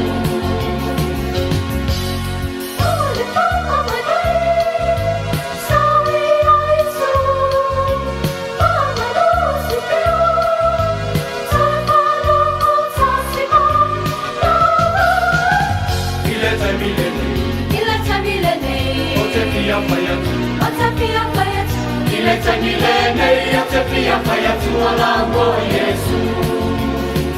Ileta milele, otefia fayatu. Olawo Yesu. Ileta milele, otefia fayatu. Olawo Yesu. Sipo Maria le kanisia papo tonga ke siana Samoa mai varewa ile taimi le nei taimi tula mai sutasi minute wote ale tula fitu ile tautua le radio Samoa su lima eva tolu amo mantolo manuel manurtato tunu ya papeina nai tu asina sina da tore tunu le penga stofi nei poi bainga le piafi ola sa ina ua mai asa ninga to watu lava le fa maloma fa tai ile mamano le atunu ma lord fa malosi tapo inga tasia le aso fa malosi tapo inga ile atu tu patasi o to pingano tato loto ya mamo moli olona vi inga wa wono me ava tau ona vi inga ya so uma pe lava yo yai poto le tamai le lava ngana sula ina lona lofa e tātou manatu ni Europa ne ario o ia lea e tātou te le mwhaia tau iau se mei longa ai o lo sila o na whonga i a tō pina ngano mō tātou loto Ile nganga o lo tātou bibi I mata pua I atua I lana pio pa ma lo whaptai. Pa ma losi la turo o tāpo inga le ne yaso mano lo fi le mu marpipia. Lea sa avese o a inga le tāpo inga le ne yaso ia ma e wha ponga pa rongo le mātango fio le ri. Panga ina I tātou I tau mawha pa le nganga. Mai se lava le whangaronga pa ia le atua tutu la I e fola le tala lei. A Yesu ke riso. Ea, wani a nganga mo ia malona mano. So mo la fo pa tai pasta te wati tau sanga. Ea, mo te penaina le launga ne fiafi mo tai tai ina tātou sauninga. Ea lai lunga o whainga lotu e latu le tautua le Radio Samoa. Ea, mai se lava nei o tātou tu asin sina. O le lava I tāpua inga ono o le ato toa le manosi. Ia o tānia mai le tāpua inga le fiafi le tu lai ono. Ia o nisi po I sāpea ngai mga wenga le nei. O le o aim tu ngia sāpea ngai ai. O le o ai sauninga. Ia, lotu leo tātou lotu atasi le fiafi le saunia ne pasta e te wati tau sanga. Ia, manuia po iatu uso I rungo ala. Mia po le vai yaso. Patala watu ia I tānia sia opo kano whai. Tānia. Nei se me whaingai le ni. Ia peo tau sa iri se lotu e te anga I hai. Ia ona ta tāno lava I le ni. Wa e tāna tāna mai nei e ma mao le mea lo e nofo ai. Ma mea lo whai e lotu le ai. Mau wane lotu e te anga I ai. Taruna e anga I atu I Amerika mai Samoa. Ele I mau ase lotu e tāpua I ai. Ia ale ai. Ia ta tāna pēr lo whingano ia sa uma. Tono lo mota ma lo lawa. Ia ma ame lau bi inga I le atua. Tari tono e whaasino atua e le anganga pa ia. Ia ore tu fine se lotu e te sila fi ai. Ia na e anga I atu le I ai. Pa le alama le lotu e tasi le atua tāpua I ai. Pa loku pālangi. Ia anga I atu I ai. A me lau tāpua inga ma lau bi inga I le li. Alo whātu mo toi Amerika. Saunia mo atai au. Tai simai Papua tau sanga. Ia nau po I atu songa roi fi au. Lo whātu mo lono tamaiti. Jay Moli. Alo whātai mapta mai. Ia pe ho inisi o maro le atunu. Mua e lama. Whātai tēne lama. Siro nai manuia mai. Ia mua e lama. Ia po panga on whātai whātai ne fiafi. I le tautua le Radio Samoa Sulima I Vatoru Amo. Ia Tara Lepa Baa. Whātai tēne lama. Tai mo whāmneanga. Ia nisi po I o le maru le tunu whapenao maputa mai. Ia pa o misi atu lo suapa. Ia alofa atai tō mo tō expression. Ia malunga le YouTube channel. Lauta pātu mo le ainga. Whātai tēne lama maputa mai. Sulima minute o te ale tūnai pito. Le tātou porklame o asi singa. I mo tangase ngase. O le suapa manu maa lolo tātou li. O Yesu ke riso le nganga whāloalo. Ia ma le lofa. Ia lofa atu ai. Whata lofa atu ai. Lātou o lofa penan. Whata tolia. I ngase o le tino. So za mota ngase. I mota malao. Iau te oro nei mātunu e mao whea lava. O lo mafuta mai ai le tātou porklame e fiafi o sa. Alofa atu porklame matatano pea. Ia fa marolonga le li e pa iatu o si la fia e ia mea o malava. Ai alofa atu mo lātou o lofa atu tolia I ngase o le tino. Tari tono pea lava e o iai sa ilinga tasi le ala tātou sa ili ai. Tātou sa ili a mara mautinoa. Moni lava tātou sa ili. Ia limta mai tai fō mai o le neila rangi. Ia e whapena lava e moni. Tātsa ili po I manu mauti noa mara whātua tua e ala tuai le wha mano longa. A le li I mō tātou uma lava. Fō mai mō e mai. Ai a lo whātua porklame mo o tau. Tāsi ala upo te whaonga ina I te mi umo la porklame. O lo whātua tua e te mano lo ai. A pai e te au ngangi atu ai le o iailo whinangana. Ia o taritonu a lo se sila le li. O alama pi tā mpainta o ngase o le tino. E lepingo fie. E lama no pai atu e whapangongo no pai atu o taimia. Ti ngā mpainta o le tangata. Tu lou. Taimia tau ngā ifo I la o le wha moe moe. Pai mai a ngoto le sā o le wha tua. E solo manatu. E whapena lama. O no tu langa o ti ngā o le tino. A o sila fia le li. Si la fia le i mea o malama tātou tsoi fua maolai, a lofa te atu porklame mo tau. O lofa atua tua e te mano lo ai. Sa wia o vi inga no tātou tua, pes senga pare nganga, whai mawai manua e ta oto ai o ti ngā, i lungo lo moenga, so se maota ngase, maota malawa, i atu no e mamawa ne tuno, a lofa te atu mo tau.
wanganga e umoloi ai I whaanele lo su wafo te sa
manatu o le tangata e fai ngofie e afatua tua i lo sua fa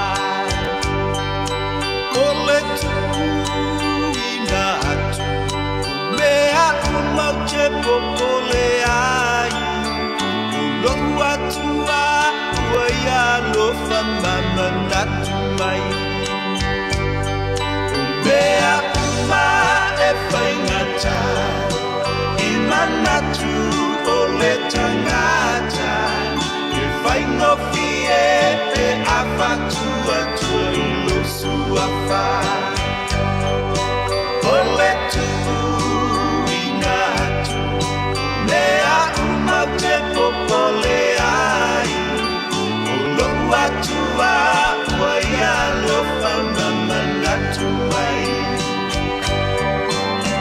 o lo atua o le atua whai mawenga e malolo ai e ua mawhatia i awenga e awela au la le whatua tua i lo sua wha o lo atua o le atua whai mawenga o lo atua o le atua whai mawenga e malolo ai e ua mawhatia i awenga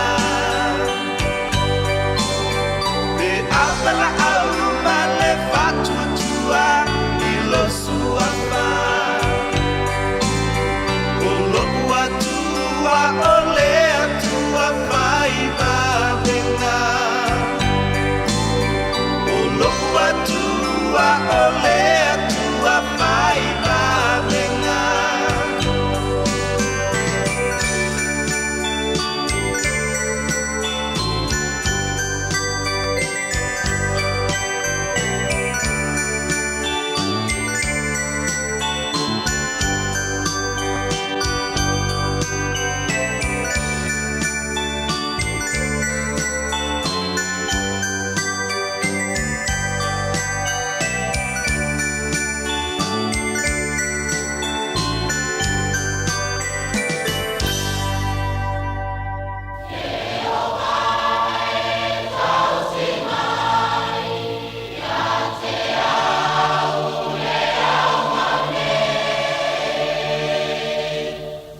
Le ie tau si mai si whangmari o le ang papaya onga mai si o tātou tuno u Samoa pa mai atu aile tātou porklame wa si singa I maota ngase ngase o lofa te o tua e te malo lo ai.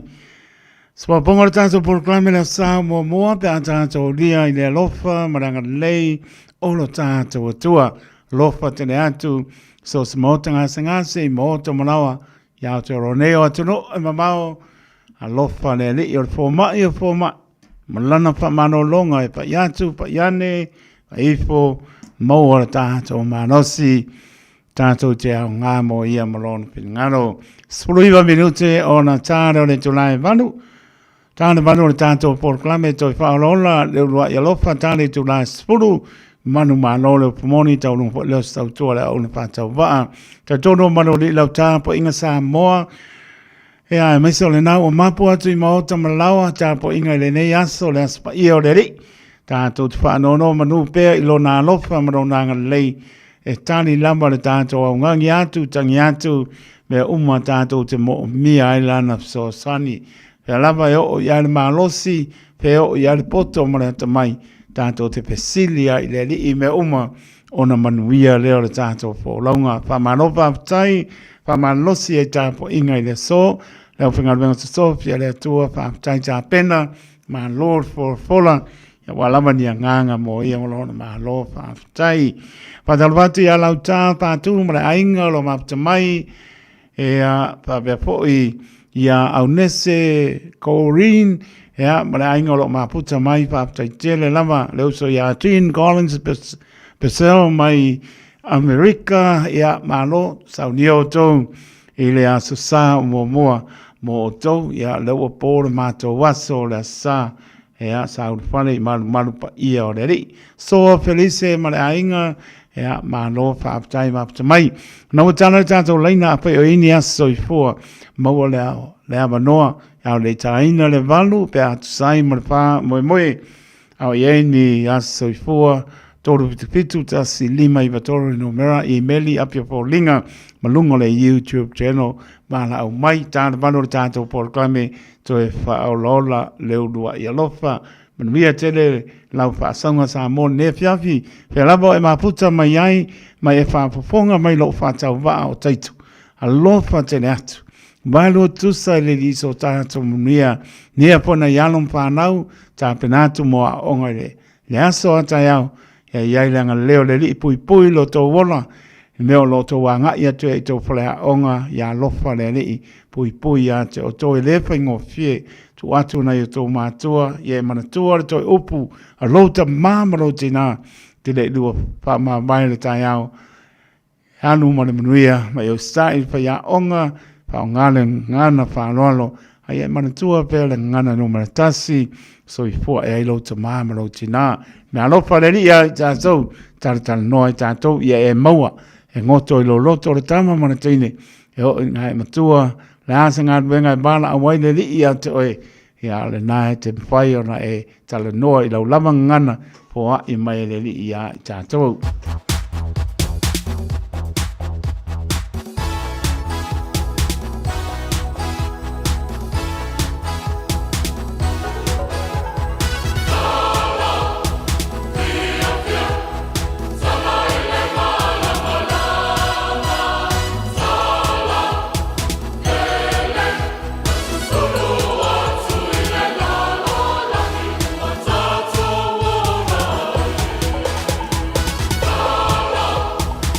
Pāptai vānta simai, whaai use eti, ma le ainga, lopa te leatu, ma mia, ko lea whiapi.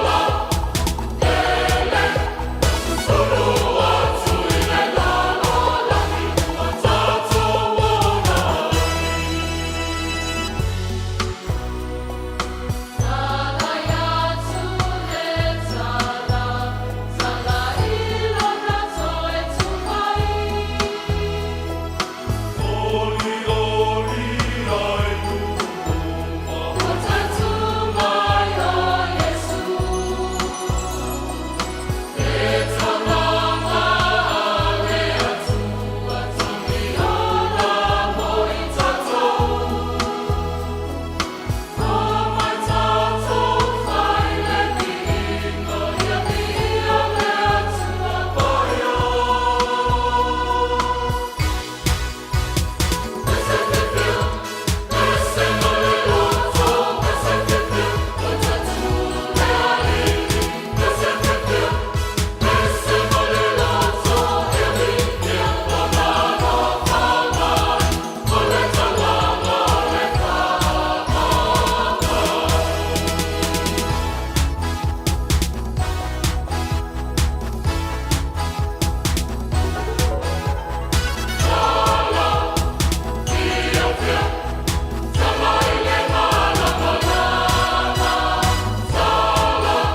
Se pambani na kane sia papa ta ke siano sa mo ma le fianga vai lima tala fia. Taimi tula mai su tasi biru te ona ta le tula valu pe se le winatu pa to pa mnia yo aso for malo ta to no manuia tele to aso for le lofa already.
Iluma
Tavi tole mai lea ua lua mara minute te ali tu lai manu le tautua le Radio Samoa lima e watoro wa mo wo o mari tai mo le tātou portlame toi whaolola le urua i alofa e vi e pealo tātou tua i me le umana tsaunia mo lana whanau pā tua ia e mese lama o le whaonga ina o le soi fua mo le ola whaia mo lo vi ingata mā whaptai nei po leo patis mai i le sunga le toi ina ia toana wha au punuu Toala manafotu whaafunua, ma swasunga ya Terry, moe ea, ma le nei fo i au whai pese mānaia. Special choir leo tau nuk mai, whaafunuu, tau pau, ea, fo ai bao ese whamuina, pia fo ia vai malama whamuina, le ngā tailea, tau pule vilo mano, pelesi whapoi, pia fo ia moana pelesi, ma jays apa masanga, ea o lato special choir na nei pobi, ia ne lei, le whao ngā ino le soifua, ia mai se o le whafonga, tau mori ai vi inga o tātou tua, ia usi mai ala whafonga sa mori tātou por klame, toi whaola ola leo rua i alofa.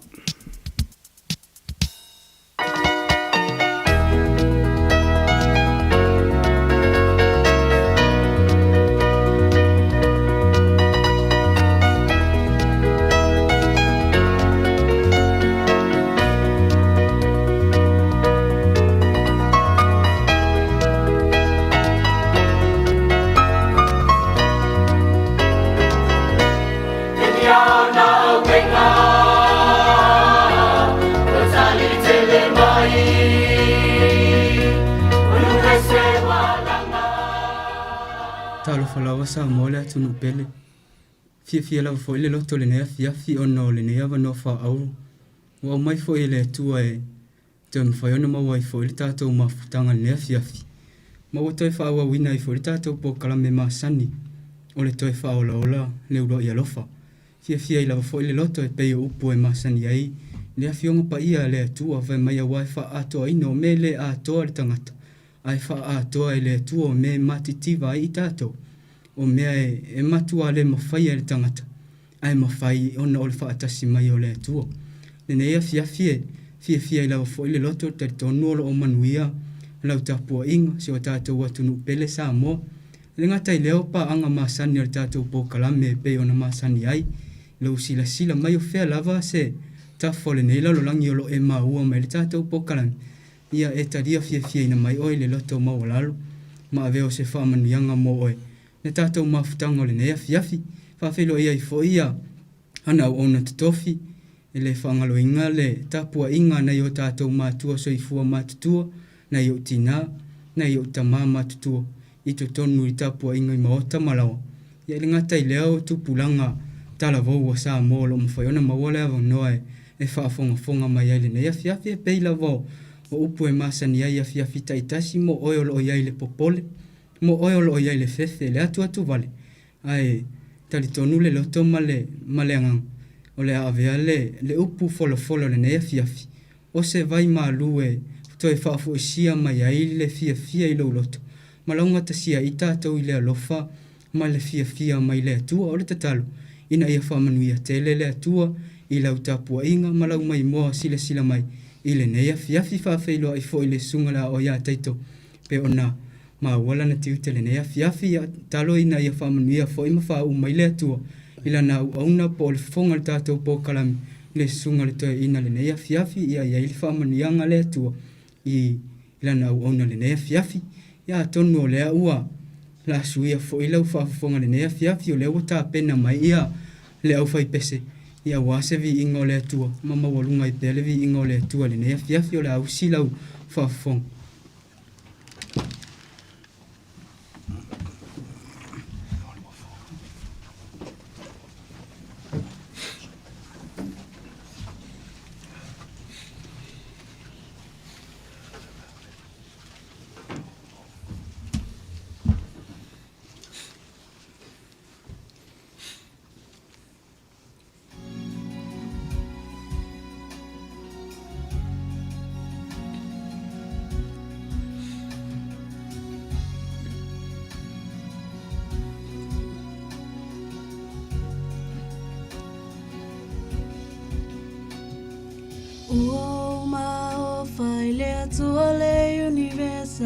Hello famaya sila fia lo wingoa Faatu muina u ilele ole foanga Ngana maya lo loto eta silava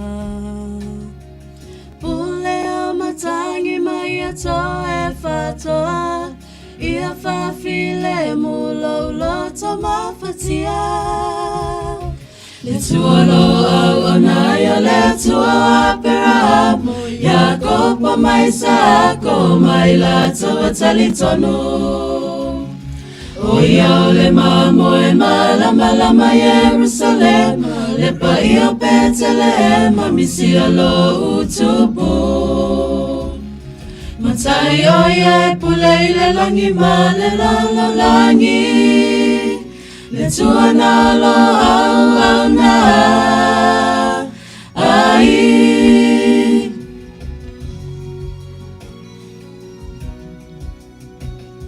Le tuolo au na i le wha moe mawhatia Le malama e o lo le iloa Tinga le mamafa o ngasala ka le rawi O na whalawalawa o atuai Ai se o te popole pe o mai puapuanga O ia lo la mea i mau te le fefea Alleluia Le tuolo au na ia le tua apera Ya kopa mai sako mai la tawa tali tonu O ia le mamo e malama Jerusalem O le pa ia Bethlehem misi alo utupu Matai o ia pulei le langi ma le lalo langi Le tua nalo au na ai My hero, my hope, my savior who died, redeemed, delivered, he is alive. God that I serve is the God of Abraham, Jacob and Isaac, oh who believe. He is the Lamb and the Light of Jerusalem, Bethlehem sovereign, Messiah my King, Master and ruler of heaven and earth, Master God I serve,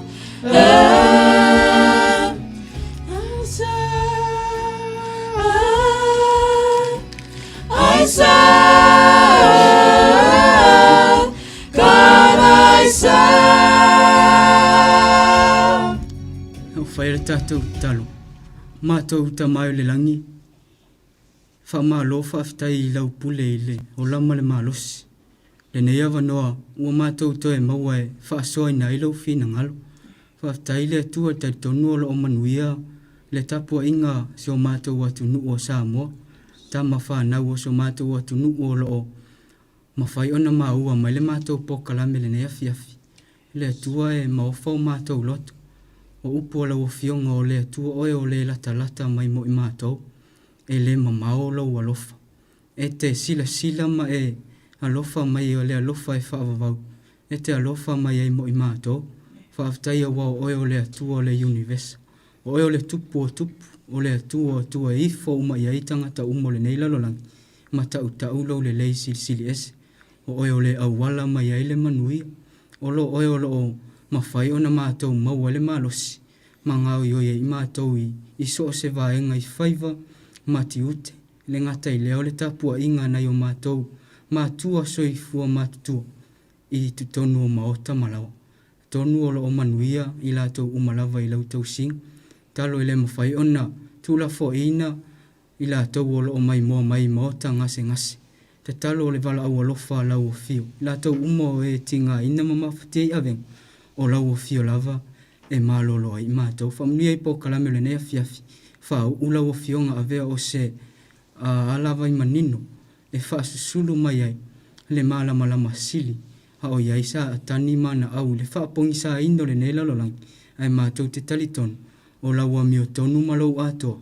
E whaatoa ina I mātou. Whaamanuia fo ile atua I le radio sa moa maona. I la tau o lo mawhai ona.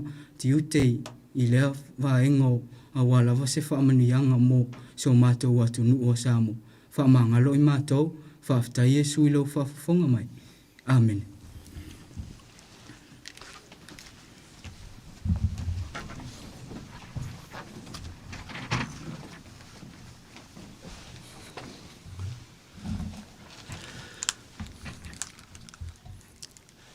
E ele tantonunga sa moa ia e whaatau wa alava ia le tangata au ina whaonga ina le pa ulua ma le matanga o le leo le tangata i awala mamana ele sila fia le tangata ala i anga nuu o mea lofa o ta leni o wala unga ma le whaunga mana le atua o na whaatau wa alava leo i tātou ale di ali li sisiri ese ma le matau tia o le atua ia o le pese la unga e to i pese fo le pese ta pena ina fo ise vi inga e fai wale tātou whaasoa manatu ia le ale ngau tā se la ngona le nei fiafi ale anga i loa ia ise mata upu male mata upu e lua le tusio e soto alona fai upu mua e whaangata mai le fai upu e se furu leo le a ma fai tau fela fola foa iai ia awase ma nai lilo ia o se inati bebela fa le nganga tātou te tofo ina i pea le matango fie o fionga pa ia le tua. Tu sia mose le soto lo mta upe lua no fai upu mua e whaangata mai ile fai upu e se furu.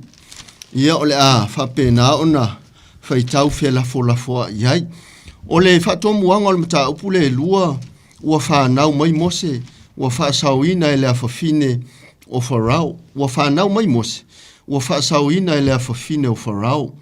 O fionga pa ia le tua, ua luane fo ile tasi tangata o le ainga o Levi, ua na fai a va ile a fafine o Levi.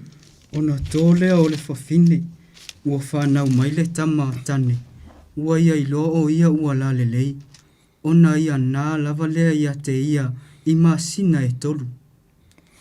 Ua le toi mawhai, ona nā ia te ia, ona ia ave lea mo ia o le ato kome, na ia puluti ai i le pulu e Mary, ma le pulu sa feta, na ia tuu ai le tama, ona tuu ina ai lea i le vau utu, i le au vai o le vaitafe.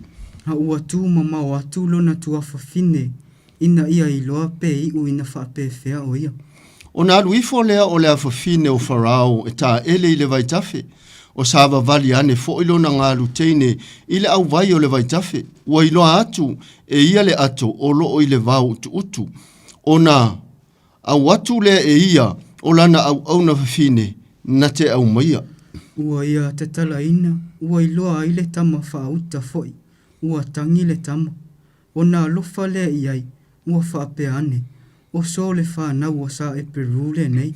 O na whai mai lea o lona tua fafine i la fine o farao, o te aru e ami se fafine whai lele o saa e Peru, e sau i a te oe, na te tausia le tama, ma oe. Ua whai atu lea fafine o farao i a te ia, i nā alu ia, i le ua alu ane i le teine mawala au i le tina o le tama. O na whai atu lea o lea fafine o farao i a te ia e avele nei tama, ma tausi iai maa, o te avatu ai fo i a te oe le totongi, o na ave leo le tama ele fafine mana tausia. Ua matua le tama, o na i avatu lea i lea fafine o farao, i le ua whai ia i mana tama, ua ia whai ngoa i a te ia o Mose, o loo whaapea ana, a wana o to ina e o ia nei le vai. Whamanuia te le mai lea tua e ala i le whaita uina o lana fionga le tusipa ia. E ui lava fo isa moa te ina neo paanga masani i lau whaasau saunga mai moa maua mai sa moa i le neia fiafi i no foanga o fioanga o nuu lo no pia i mau ai te whae fio le lalolangi. Mesio sa moa na lua le fatu e pele i o tātou loto. A iei fo le tadito nunga malele masalo salo na afe ane fo ima na vanga pa ia le au whainga luenga tu tofi lungo whatawhita ulanga i le tapo inga o le asalo na whaone nei masina. Le tala fo le nei mai ale mauti noanga o le tala e whaafonga so iai. Ia ai whelanu ai. Uma fo le whaasoa le vai aso ntuana e atu nei ai tala noa ua uma le porkalame ia ai whaasoa mai fo le sunga le o ia teito. O le porkalame masane fo le tala ia e sauma ia kopo. ia ai fōringa mai se lavale le mana wa fiongo pa ia le tua. A o le fiafi le nei ia o le tangata ia au tu ia ile tusi na faita wina ui lava ele umol mata upule lua tusu soto tolu tangata ia ta ua ile tala. O le tama le na tu ile va utu o mose lo na ingoa o lo na tu fafine le o ta ua lo na ingoa o lo na tinga ele o ta ua lo na ingoa ma le afafine o le tupu.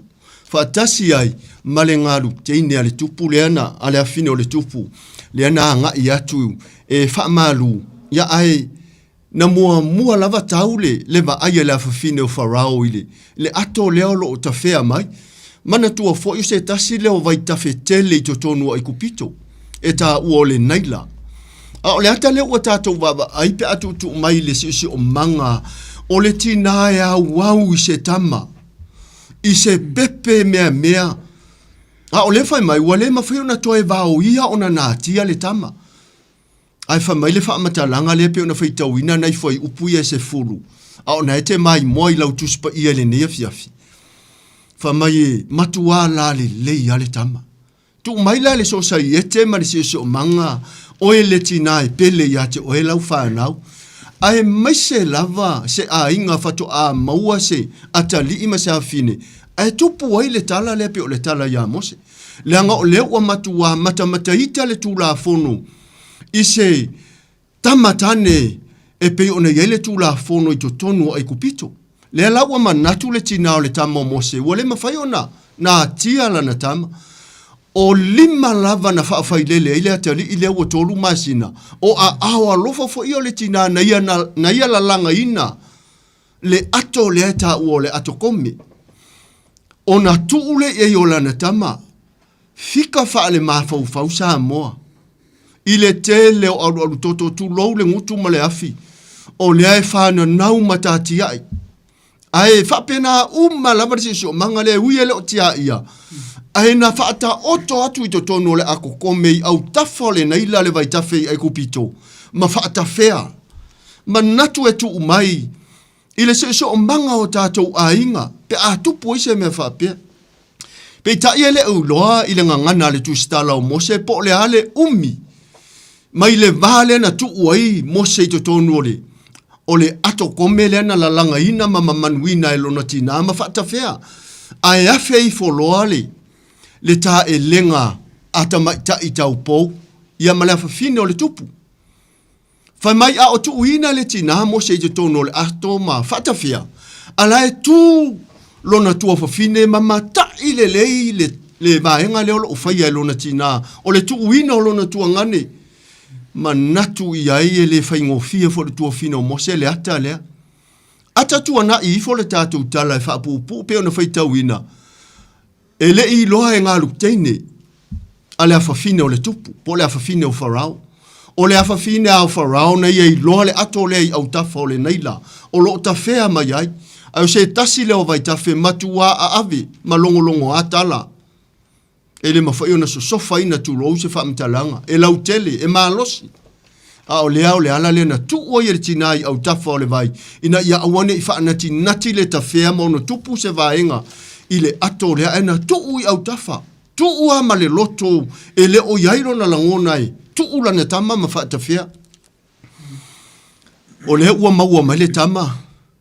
Ai o le tua whawhine moni au mose na ia oso whaatata atu le whawhine o le tupu mai e whai atu. Ea, o te alo sa ili mai se whawhine e peru e sawe. Se whawhine whai lele sawe. E tausima whawhanga. Na tali le leila whawhine o wharau. A o lea leata na tusi e lea tua. Tau te sila fia e pe o le whamtalanga lea i le yore miele lusuma le iwa whai upo e sa furu manitasi. A wa ua o loa manatu o te manatua i a te o tau o manatu i le manuia ai le o le malaia. For I know the plans I have for you, declares the Lord, plans to prosper you and not to harm you, plans to give you hope and a future. Ngai loa li le le tua le future. Le hope le olanga o mose le ai le iso i fuam whanau mai. E ui le matamata ito le tula fono.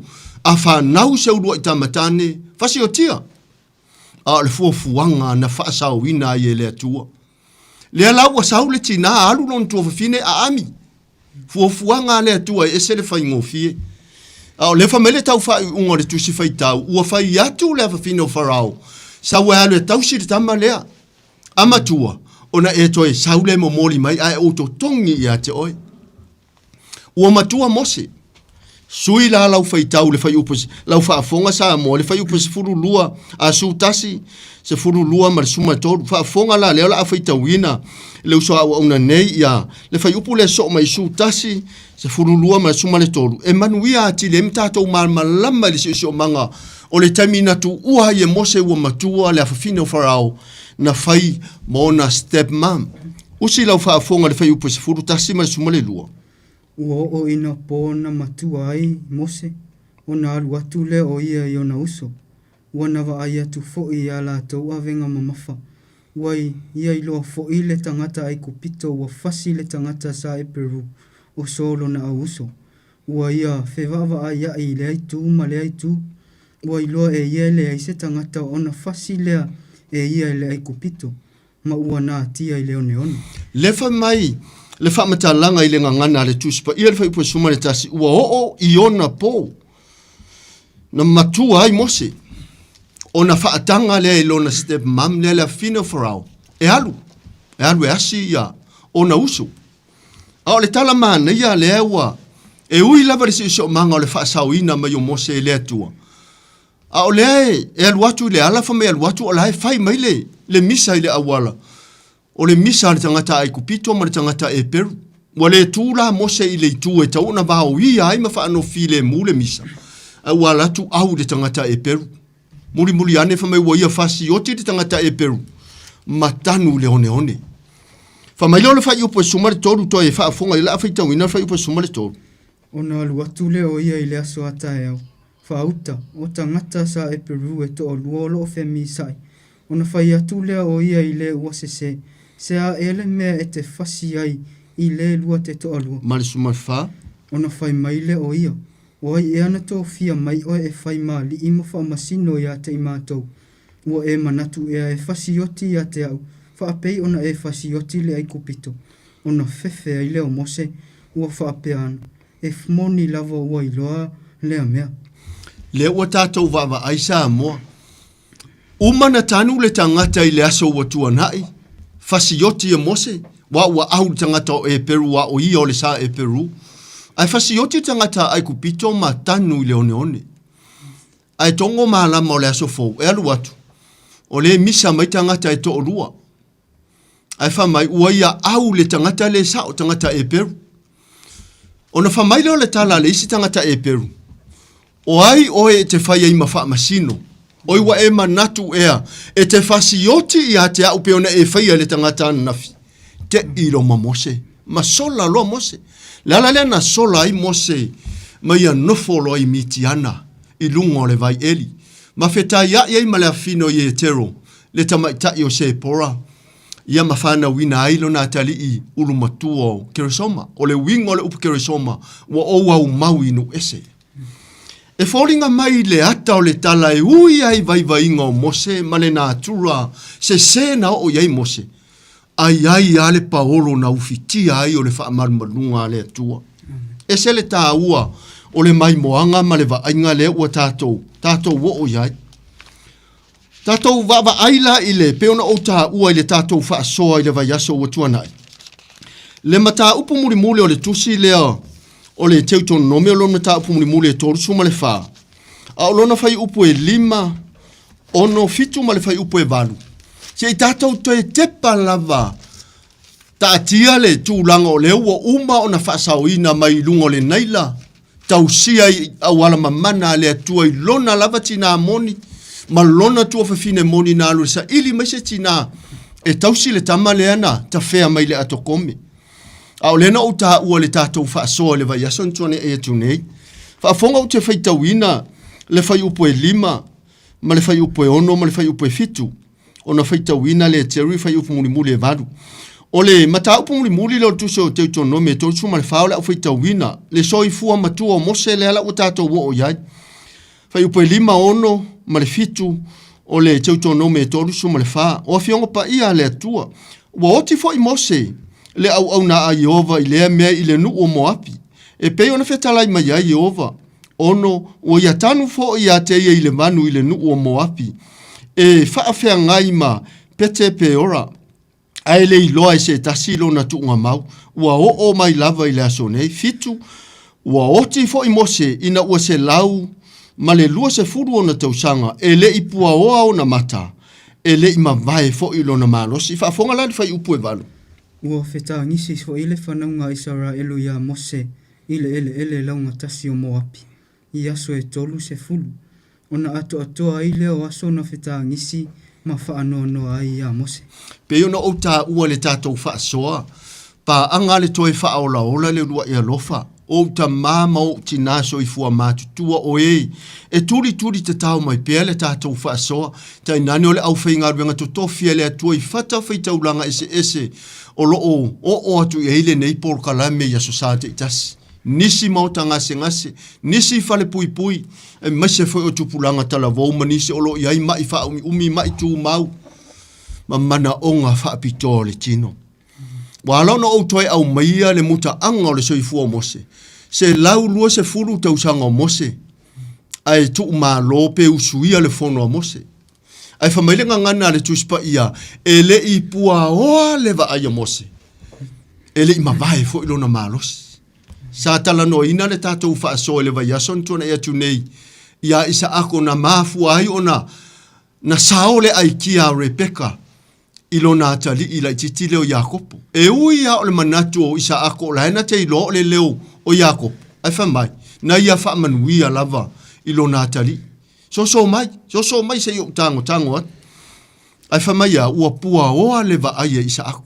Lena ia whaapea tua i Yakopo lo na tali ila titi. E te leo ia Yakopo a o lo tino o le tino lava o lo uso matua o Esau. Me le anga sa mo le anga o le va aia. Pe iau na ufa iatu, e pua oa lo lawa ai. Oti ato le wha moenga se tulo. A o Mose, se lau lua se furu tausanga, wha mai ele i mawae lo na malosi, a ele i le anga fo i pe pua oa, pe tau wha le tonu lana sila. A le ua tau wha afonga, i le whai upo e 5 ono ma le fitu. Na o whai tau ina o le mata upu muli o tuso teu tono no me toru suma le wha. Whamai ele o maua e o lava ele au, vaenga leo le au, archaeology fo ila te ute eli ina le manava o le palapala, ele o maua i se wha maumau ngai tasi, o se tuunga mau o Mose. Eisea, piona uta ua fo le vai ason tuana e tune, na tanu mia e le atua, amu ia Mose. Le la ua tatou vava ai, tolu masina na ai Mose, ua le mawhaio na tia, whaata fea i le vau utu. Tolu tangata ia na ngao yo i le tala, o le tua whawhine malona tina, ma le whawhine o le tupu. Ai o mai fo i le siso o manga o vaenga lava i tolu o le soifuanga o Mose, na whanaui ai kupito, lua, na solai miti ana ma nofo ai, ma leo, ma moea ia ye tero, o le tamaula na vao sepora, muli ane, kole le tua Mose i le mata upo e tolu o le esoto e tolu, ma whaapupula ai fo fonga o Mose i le la au tala. Ngalo ya Mose, ua marus furu leo tausanga o Mose. Ua toe kole le atua Mose. Sau e alo e tai mai le nu, ai whaile wha anoi o Mose. Le atua, o te le iloa tautala. O te le iloa, whaise la unga, whamele tala le atua Mose, e iailo uso matua nane o Arona. O le tangata e fo fonga le lei. Le ua o tāpena ina e fiso soani. Ai whamele whaamtalanga le tala Mose, i le atua le mata upo e tolu le, tusi lava leo e soto pe a mauso ua vanua ono le tātou te. Le atua, a o waru la a fesiri mai Farao, o aina tulia atua, o le ala utala, whamaile tala le atua ya Mose, a whaifo Farao, po aina tulia atu o ena e whaile iai, o au o le atua, o le ola, o lo ola pea, I am who I am. Mahana ia yo le tali, pupu ua tali le atua. A whaifo Farao whai ai, I am who I am. O au o le atua, o le ola masoifua pea, lamba pea. E se la le mana ia. Si o manga o le fasi furu tausanga mua whanaui ai kupito. Ua matua, sola ese ua uma le fasi furu tausanga mua ala tala vo le isi fast food tausanga na sola ese no wa fefe de fasiotia o ye farao ona aru le manofo imitiana i le fast food tausanga ma leo ma moya ma no fo i lo ma le fina o ye teu tamaita ile o se pora muri ane le vala au muri ale atua ile stepulo na tolu o le soifuanga o Mose ma toe feta lai le atua Mose sa walo e tai mai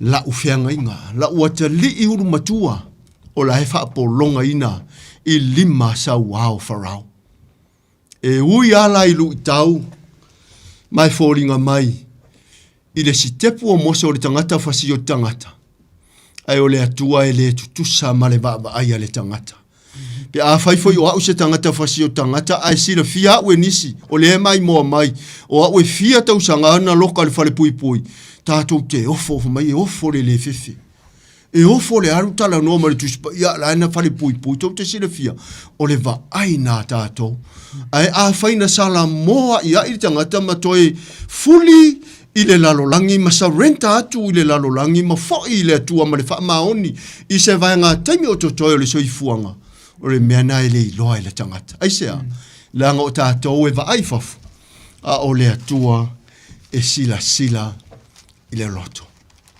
Samoa ia o le fe au nare nei o fiafi fe au e iai ale por kalame God he has a plan for us e iai le por kalame ma le fuafuanga a le atua mo oe ma uma i tato uma o le atua e iai lana fuafuanga mamana po le lava lo tato fese tai i luma o fofonga o le atua po le lava faafatiata mai o le tato o langa faya ina ma le to ilalo o le atua e iai lo na tae hawa afua o le atua e le fe faa masine sino a i pe o le tele o tangata ai o le atua e alofa pea lava pea mo i tātou. Ia tauna ianga le leile atua. A vatu le mai moanga o Mose te lei lopo le lona lua leo le fufuanga le atua na ete sa ufa ia i lo langa tala vo, te lei loa. Ai e te le si le fia ina foi. Le taimi fa ai o lo soi fuanga. A wai le fina ngalo le atua ia fano lana fa na ufa tua. Ai o lona lava fina ngalo. Ina ia tātou wa o umai le salamo. Ma a vea i tātou e pei o Mose. I le polkalame whaai ua le atua. Na ia tanu mia. A wai ai le wha moe moenga muri a le atua. Ia tātou iai whaatasi. I le langi fō. Ma le lalo langi fō. Ua tā pena masaunia e le atua mo i tātou. Samoa. E ia le mautinoanga. Sa tā pena ma le loto e misia le tātou whaasoa. Na iai fo'i le langona mātou te le vave tau inatu. A sa iai le langona o le tātou pō muri le ni o le tātou whaasoa. E o lava fo'i i le susunga i le oha o ia taito po le fionga le matua tau langi. Tua misia lava i taito le tātou pō kalame. Ia so sa te itasi. Ai o le afiafio le ai asfaraile. Na toi vala au tuai taito. O se tala mai le atua e o oa i a mātou ma le auso o e o mai mawha o wina matua te i lava polo ka lame le atua e na tu o nei mātou te wha mawai atua i sa mo le tātou poka lame whai ngā luenga ne nei vai aso ai musu mai se isi o uofo i la ngā luenga o le sa mo fasu mo tupu o na tau sanga mai sa o a oe o le ua wha mawai mai fo isi si ta mai ta ile to o lua mata vai le la por kalame ai ona na fina vile to ises mai e sa oali o le fa ma vai mai ia le tano ava ile sunga foi o lo fia ngai ma le por kalame ia e pia no fa yatu o le mele o ile lo tangata ala ta pena ile atua a faina sila fia ile atua ile ngata le pole ne por kalame o le atua le na o ia mataito male au ona nei malau mai moanga sa mo to te i le pole nei na tua le pone e fa ma vai atua i le tatou pokalame ona le ise lunga atu i le pule ma le matanga luenga o le leitio ai o te fa pe atu e le o le matanga luenga ma le leitio o le atua na toi fa awa wina le pokalame le pone e le o le sunga fo ia taito o le atua fai va venga o le atua mamana Ia wa o nofo nei ma fau. Le ai seisi au nanga silifu. Nai lo tātou sevo le atua o le na mua ia lofa mai mo oi mau. Ma ofo ina mailo na soifua ato otoa. E le se vaenga. E le se left over na totoi. O le atua atoa na ofo ina mai. Lona soifua. Ina ia le whano setas. A ia tātou iai uma i le langi ma le ola e whaavau. Vi ia la le atua. Mala au dia le au fai pese le tātou vi inga whai. O na whai uina i fwoi leo lo tātou po i se te talo. Whamanu ia le atua sa moa. Tainani o paanga masani. I la o tau whaafonga maua le ne tulafiafi. Whamanu ia fwoi le atua le au fai pese. Ai maisa o le sunga ia teito. O lo whia ngai ma le tātou tiu tene nea fiafi. Usi le tau whaafonga.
Malulu pe mole ali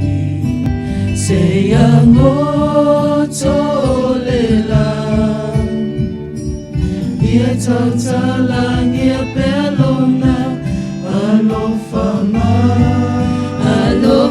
mai pe ai umea uma na tatonga luenga ona whaia lea o le wala auma ilunga pe a whaia le wala aunga pe a whaia le wala aunga ilunga pe a whaia le wala aunga ilanu ilunga o te ai le wala aunga ilunga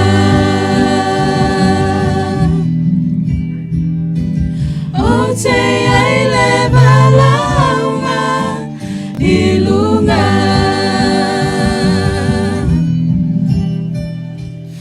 o te ai le wala aunga ilunga Tatou whai le talo. I o elo mātou tama. O mātou whioi ma whiatani. Ele nei nu o popoanga ha o ti ngā. O mai o le oi. Ma le loi fofonga malengi. Aina e whetala i lava e te le i tu ua le nei lalolangi na ua e toi tūman mālota mai ala ia kiwiso i Jesu le tunga mau. O te alu e sauni se meno nofo ai o tō. Ai o te toi sau. Mātou langona ina upo le neivi inga. Wa o lou le finangara. O le langi e tū mau. O le ola fo i le whaavavau. Mātou tanga tau mau male tase. E le tū mau le nei ola pangatia. Ai whaafitai mo le lao lao. Whaafitai mo le avanoa. Wa mātou langona ina. A mātou li iai le lang. Wa lusi le whaolatanga. Nasa ili mai e kewiso mai mātou. Whaamanuia le whaafonga alo atunu. Nuia o mātou ta mamati nā mātou. Whamnuia a inga pa anga masani ala mātou pokalami. Whamnuia ia o una tutofi punongo mai kalesia i le laulangi ato o mai mo mai. Mai seo a inga mawo i ta whai fio le laulangi mi sa mona rua. Whamnuia la o ona sunga lia wa o ia teito lo tiu te le pō. Pe o na maua le whaasoa. O le toi pō muri muri pe ana le se noa lau fio. Whaawa wina pe le ola mo o ia o maua le mana vaule. Whamanuia i se ona whale tua. Whamanuia le no whaalo ma le ekalesia. Whamanuia o ona totofi o e tāpua i le asosā i Amerika Samoa. E meisa le United States. Whamangalo ma talia la mātou i fonga nei. Te le peso vi inga whaafitai Jesu. Amen.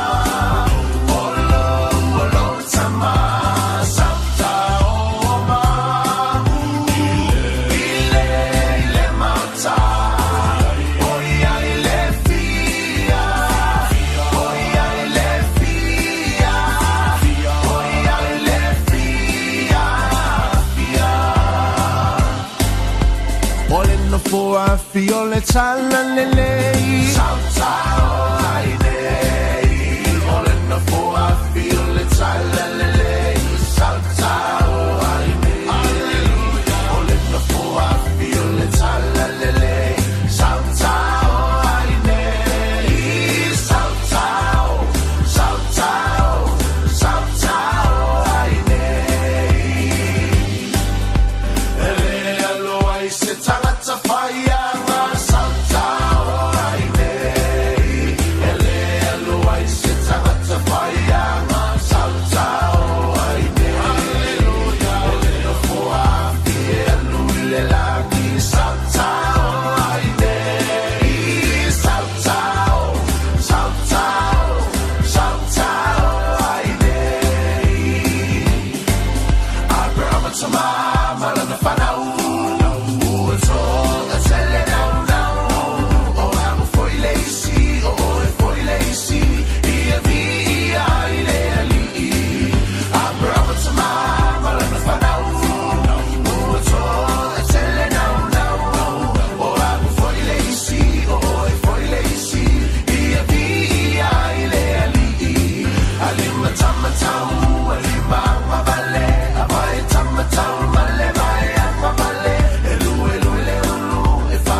vai tanga te pe a pe tu te muli muli e te a vai tau le tu spai a mata tala e so ma te tala e so ma te tala e so ma vai tau le tu spai a mata tala e so ma ona e tu ai le ona e tu ai le ona e tu ai le vai tau le tu spai a mata tala e so ma ona e tu ai le alanga le si fofonga ole le o mamo e I fa pole pongi sa po fea o ia I alla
Lua birutu e ona tāno le tula iwa, tātou toi porklame man manore upo moni.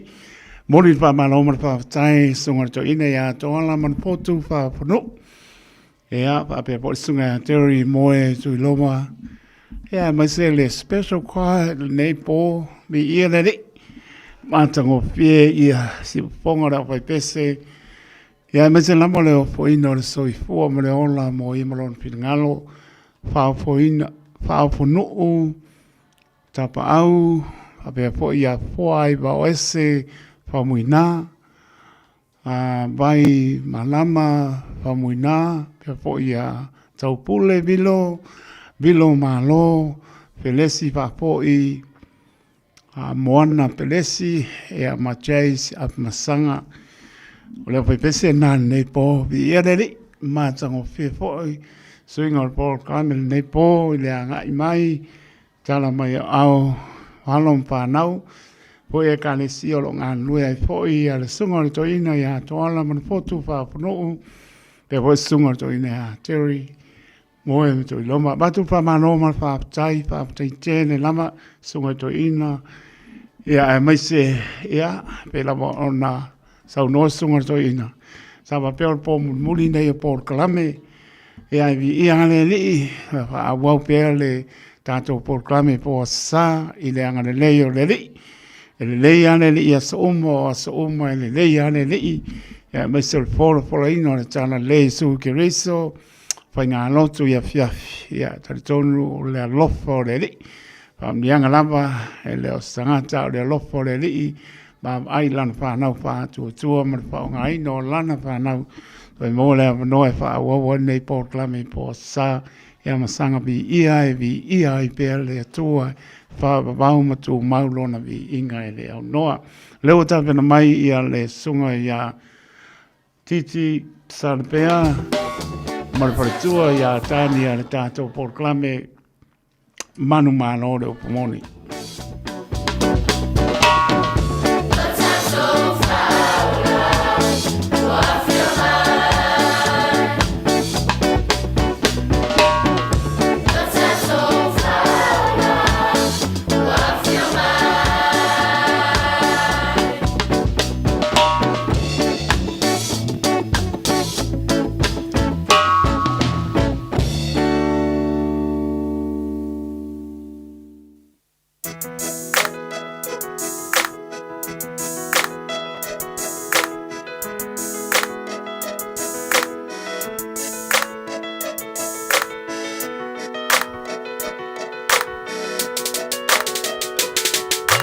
Sota mama tene ole nei mele ni uma Saunia e tau mo Yesu le whaaola Tango i o fu tau atoa Usoi o aso vale e te le ma I roa le whaamaoni I o usulunga titi nei satia o e leti Apollo male afi O fu e le ufi fata le ami o tunga Wasa tani o le fili e le maua i se tonu Tango atu e tali pupuna le fato tua E tinei ai o u fana le au pakua Uso e tau tona le pulo tau o le ola tanga Ne ingalo ia te e ai le telu o le anganga Se tatalo ma ia matala Fatonga mo tangata ia so malaole nei o langa Se o fautuanga lamo o le tene ma le tama E tapu e ina i sole lo ola fa le anganga Sole, sunga, tau ia mo lo ola tanga awa o le atua o le malosi umalava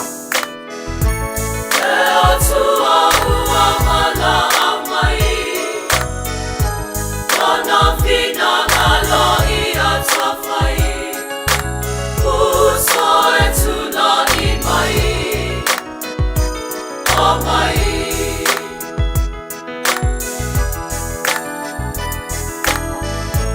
Vita ai ua mana amai O le tawa lea I a tawai Uso e tuna I mai O mai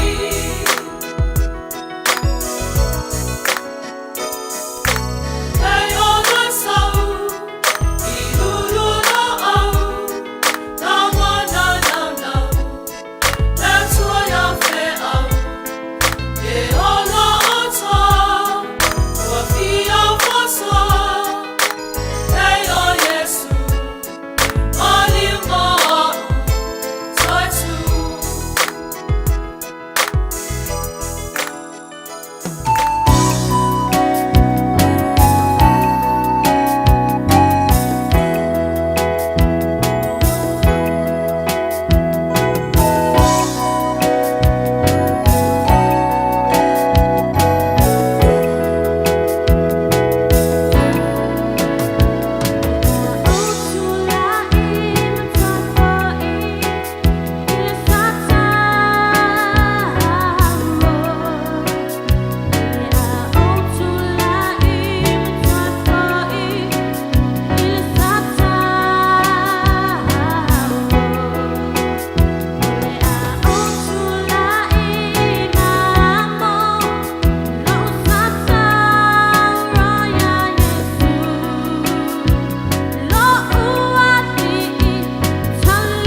Praise your holy mighty name. Wonderful Savior. Wonderful Jesus. Hallelujah. You are worthy to be praised. Amen. You are worthy to be praised. Hallelujah. Hallelujah. Talia lo matua tua se whawhetai whataua. Whaleo atu ma le loto e whamaulalo. Le ngata le nefo i awhiawhi le nei aso tama. A o mea uma o taimi uma.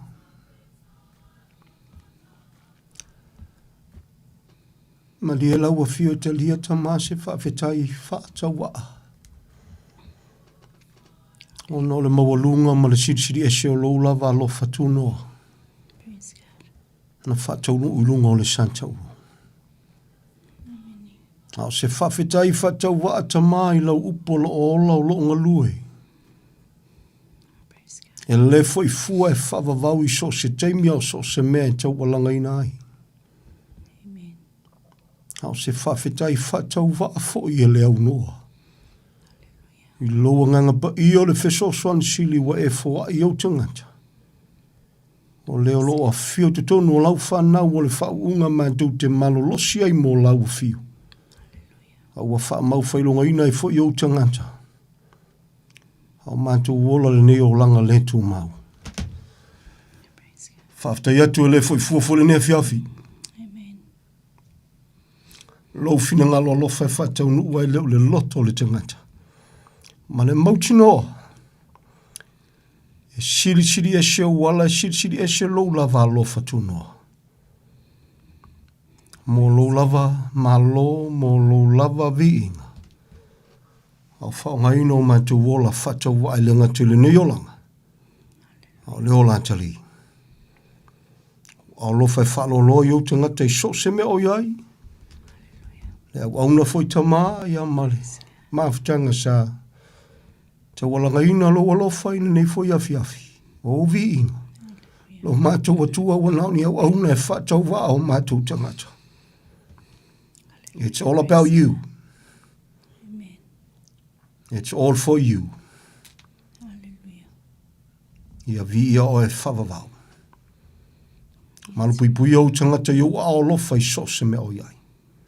Whawhetai tele tama. E ala ia Yesu le te talo o le whawhetai. Hallelujah. Amene ma amene. Amen. Praise God. Hallelujah. Amen. Ia vi ele li le Praise the nei Lord. le fiafi. So I fo manuia se tatou atunu pele o Samoa. I le swafa whapepele o Yesu Keriso. Whawhelo I atu ma whatalo whātu tatou por kalami. E manu malole upumoni. I so se Samoa lava. Whatalo whātu ai susunga whawhenga inga mwhautua. Au sinsina o Samoa. Se ia o lava ia loma whanau. Whatalo whātu foi tatou pa anga masani. He lo whapena o na manatua le nei por kalami ia o tau sanga. Whonga ina lau au na whatau wa o titi saripia. So I fua manuia. Whatalo whātu foi tatou viewers I lunga Facebook. Le YouTube I o whea lava lo au atu ai le au nanga le nei ala leo. Whatalo whātu. Whatalo whātu foi lau au na ia taito. Tamai a taito mātou ngalu e nea fiafi. Ma leo lon sai. Whamanuia le atu e lau sunga ma le ainga. Whatalo whātu le au uso le nea fiafi. Ma lo leo la whātu atua I le atua. Ma lo le alofa I le atua. Ona nasi leo lo whatalo wha le nea fiafi. Ile sunga ia titi le avia maa whiaua le atua le nea fiafi. Tai tonu lava le whaunga mana o le atua lo maua I pea o ia le maa lo si whaleanganga. E tawalanga le upu ma le awhionga pa ia le atua. Whamanuia tele le atua lau sunga wa pukala me nea fiafi. Ia mai se fo e whafonga anga si o tātou watu no pele o Samoa. Vi ia le ali. Amen. Praise the Lord. Praise the Lord. Onge upu a tātou Samoa. Amen. Onge upu a le tangata soifua. Whaleo se whawhitai wha tau wa i le tua soifua. Ia o lena mua i alofa mai. O nge upu a tātou Samoa. Ia, o te malama e lo tātou watu nuu a iei fo ie. Ia o le au whai upu. Ia ia le tātou nunga. E o a fo i le au whai upu a Samoa. E alu lava uma upu e ke sila fia. Uma lo malama. O nge upu a tātou. E tau whai atu se tala e whawhetai e le tu e lo nā lofa. We will never say thank him enough. No matter o ani tātou tala o ame o tātou whai o lase umi o lo soi fua au nei le tua. Ma tia lo tātou whatau waa. Ia nau wha leo le maa whatau lofa. E siau pele. Ia soi fua manuia i le lofa le tua. Ia Samoa le tunu e pele i le loto. Ia le li. Te o whaikau si mele.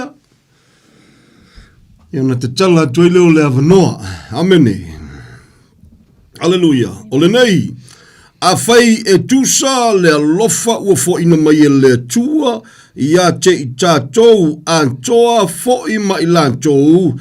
Ina ua wha tua i le li o Yesu Keriso. O ai e au. Nei o te mawhai ai. Ona vavau atu i le tua. Wow.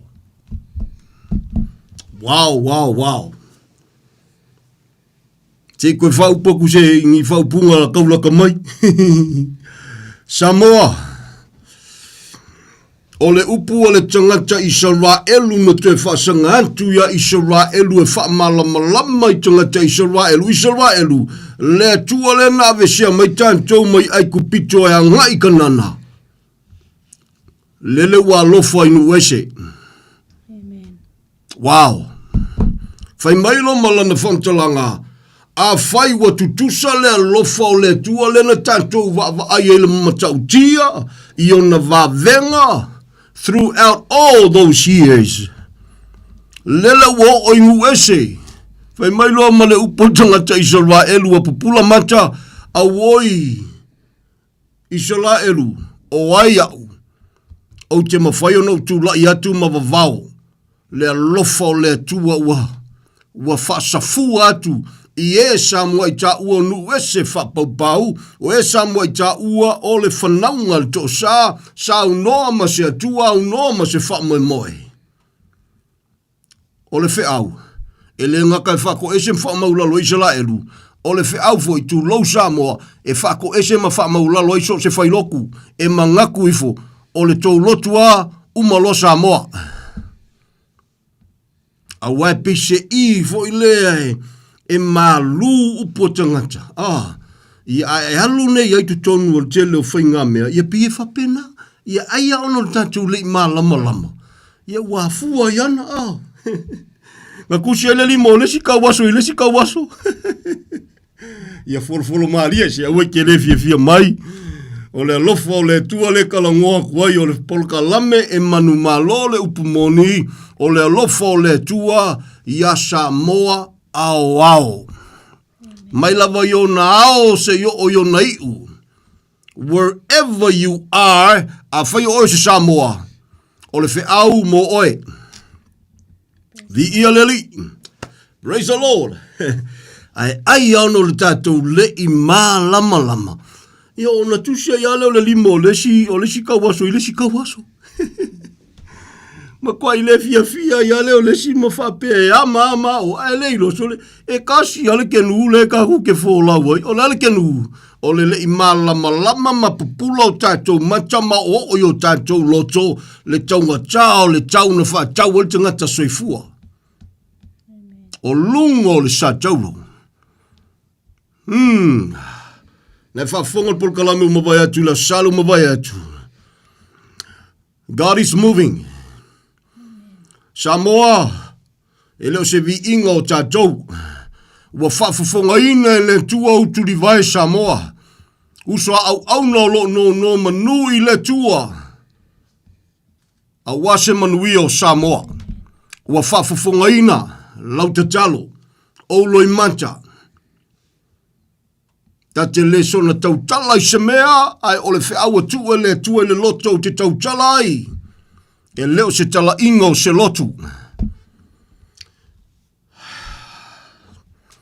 O le vava ai al Samoa, pe a vava ai whale soifuanga le teimile nei.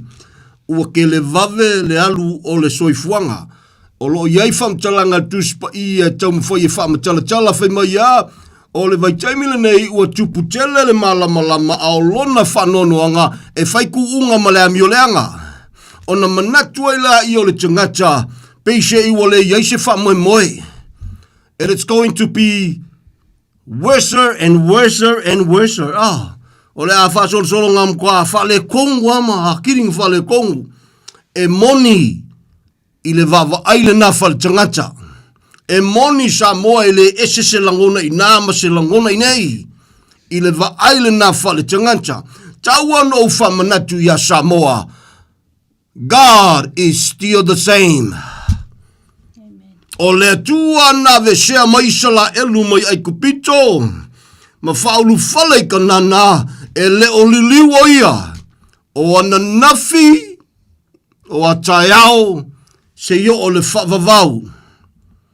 Ai ono lo tatou le I mā lama e a fua I lava. Ia ona ese manatu malangona. Ia ona whaiele mani whamatalanga e whanono a Yesu ai a kaisa kangi.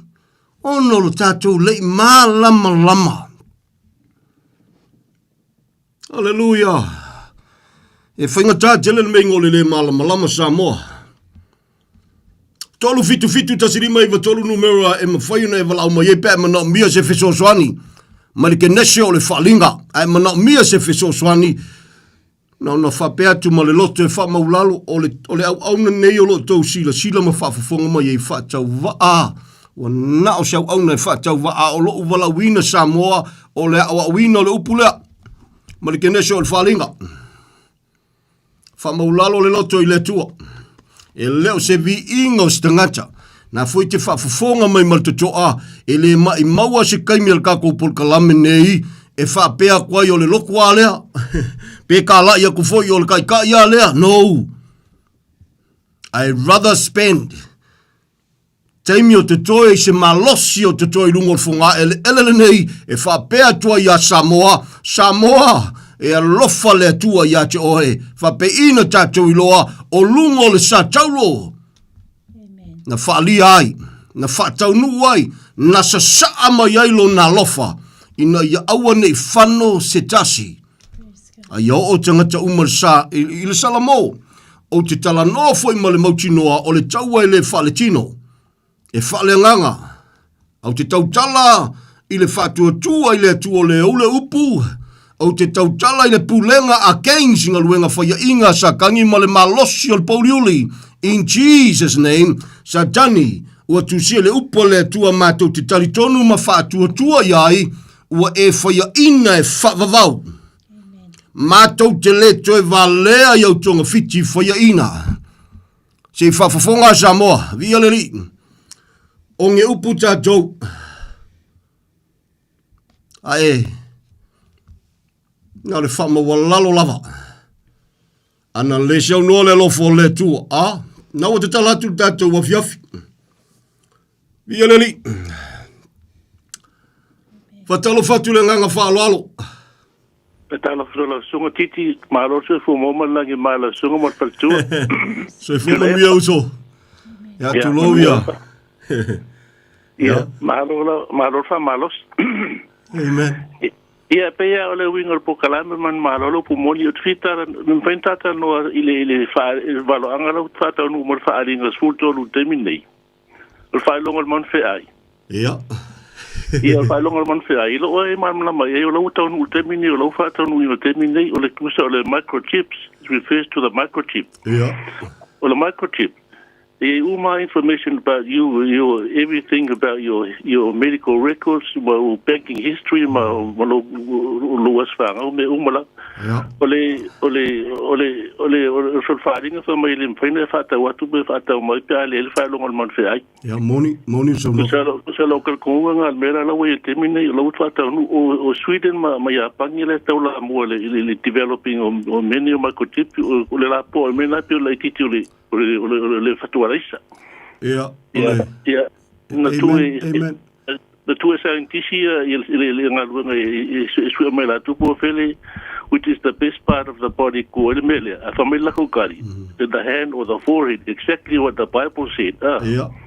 Kusa la ta to no le uto nu ya fa mai wo watu se la wa tanga ta lo talia le fa longon man fe ai tolu la ma fo anga le tamu tpa ya wa ni talia ses ma fo anga mo mo la fa mai le fa dinga sul fa fa po iva fa mai ai talia e te alu se oli alva ale ma fo anga lona lua mai ai talia la mo ngi ni ma ele to fa to pe lo tino la fa dinga sul no fa pe lua ya le si ma fo anga lon tolu fa mai ona mo au le si me tu ele ma ko ti fa mai e mo au le fa le mo swa fo Yesu na fa dinga lu fu lu fa pe fa ku sa me la nga ko la si sa e pe so fa ma ni le me pe te au lo mona ya malo ya tu lo wa e lo so se na na talo sanga tu e ya mo se va no lo to e te fa fo ngai la auto e pa ta se le mele wa so no i la no ta tu le fu na so ta me se te mi mo vai ole o meia o tutupu e peia le upule te utalai le so o lo faina o meia o Antichrist, they are already o le sipiri le nga ai o le Antichrist le kulai mai ongo ia le saingia le whengainga a fe mai le apostolo le o Ioane o le so o lo faina, they are already out there e kalango ia nganga o meia. O le wingo le tala brother, of course, o la wei tangata ua whailonga ina le whailonga lea. O le pepelo i sa kangi. E whaingo fia i le mea lea ma lea. Nano o whapea tu mat wha maulalo, po ai al kangaka ua whailonga. A whaios tangata i le o ma lama e ma whai al toto Yesu o na wipe away po o whea lava lai whailonga. Alright? Lima makau po le ulu, po le maulu. O le toto Yesu Keriso. O le tala le tu spaia. O le alofa le nao le tua. Se i lama le tanganta. O le mulmaua Paulo le kale sia te Salonia. O lo nga lue wha lilo. Na ona lilo se ia vesea leo lo wha lavi. So e i oe le ta por kalame peo na sau noa lau susunga. O por kalame ia na mangufi ai ia po le whailonga lea. Ai le wha pea o le angu wha pipi le mele ia te oe. O nga wha pele wai maukinga ua alu se oli. E iai tangata ua whailonga ina. Ona ole le malama. La lava tu ua vanoa le tua. Se i vana ngā se tangata soifua se tu lou. Ua whaia ma le mautinoa. Na te le taritonu i le tua. Ma ua whaia i le wha mawalunga o lona loto. Then, ta lofa le tangata le na e ola fua. Ua leo to iai se avanoa. But to those o loo wha o laua whailonga ina, brother, e mawalunga tu le mana o toto Yesu Keriso, e whaasau loto el tangata. Ona o lona le malama, wa a fuai ona lantou wha tanga ina ia mea. Nā tātou wha maulalo ai le tua, ai moni le leisau nuanga o lauso. These are all parts. O le porkalame le ngalue wha lilo al pouriuri. Ia ai awane ngalo, e mawalunga atu, ua lava matutoe le toto Yesu o le taimi le te soifua ma wolai o le taimi o le alofa tu noa. Nothing. E le aisianga sala, lungo le fonga e le elele nei e le mawhai le toto Yesu na whaasau loto mai el tanganta. E ia inga i sala ia kalango el kuspa ia. Ia e prefer ia i sala elu. To us, ia o le alofa tu noa le antua le tantu te fo lau wei brother. E nai moni le saunoanga nai ia e nana so swani atu. Ina ia wha lau tele lau sila. E le wha pea e wha pipi iloa. Pea wha pipi ile mai ko tipu ngai lau lima polo maulu. Na e wha pea ilola i o tangata. O le ko Yesu wavangoa. There are people o loo pepelo ngia e satani. e le whape ua lātou tali tonu ai ma whape i lātou te le whātua tua i le tua. Keep that in mind, brother. Ia whaftai, nā wha... Ai moni le tau nanga, o lua mai ainga luenga whalino lino kamaranga, e loa uma i ala o mele whai, ma le me ke aluai, ma loa lako ke mga o kala mai sau wafe kala, ai sau whawhonga se furu kala. It's all part of that, Ia, o loa tua manoa le tua. Ia, wa si me sa wa i wharia, ma le antichrist, kuma i o teimi o le antichrist, o mai ai refusing a tip le makutip, i tipi tilo uru si tulo. Ia, kamala ngā ele, i o mai la keiminga, o le mena le fisoswani atua ia Samoa, a waile se tulo, o werke ki keke le vai makua, paua o le, mawalo wa wanoe taria i Yesu o le ola. Ia. Pawan mea uru pole fua wa e fōringa tupul mena i wa te al sitianga. Alu sitianga na ia, awal pole me fōringa o le sitemi. I ea o ngale awa wino sitianga. I le i mea kukupu pēa, ia o le sitemi. Se kau alu wha maulalu makalia Yesu o lenga mariu mo e. That's all it matters. Ngai le pole le mela. Pole mea o le atupu tanga tele o salamo moni mwhatua tua ia Yesu. O le atupu lo walofa i le atua. Tupu lo walofa i tanga tele ta waso lai wha seseina. E te mana o te wha soa i le lofo le atua. That's all. E le iso ko ikas kangaka. Wana hui tau me whaeringa lua skulu wha. Ia.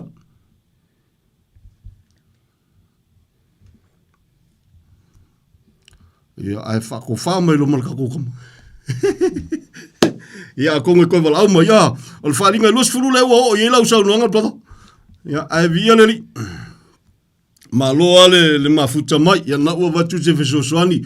To those, o loa wa wina mea ia. To loa, nai matango fie. A ia aua nei whase se ina tātou le upulea e whailonga loa i le keimingei. O nga e fefe lo le whape i ele ko iso ua vangoa. Please. Wa lava matutoe le toto Yesu. E le yo le keime e alu lo sikianga. Whaka mo e lor por kalamele na a satani lungol funga e le elele nei. E fitu tausanga o le tolu mo le afa mua. E whase se e kamwhai e kalangoku kangaka. You are free to do anything. Ai nga kokoea o le afa le wo o le afa muli o le fiku. Whai mailo malkuspa ia.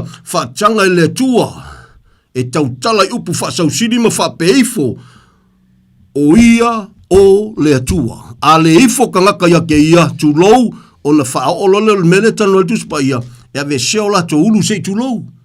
Ona o le mau ia Yesu ma le fionga le atua. Ka uol ka ko malama Samoa. Awa inge i ngingi vau, ngingi foi le mea maa.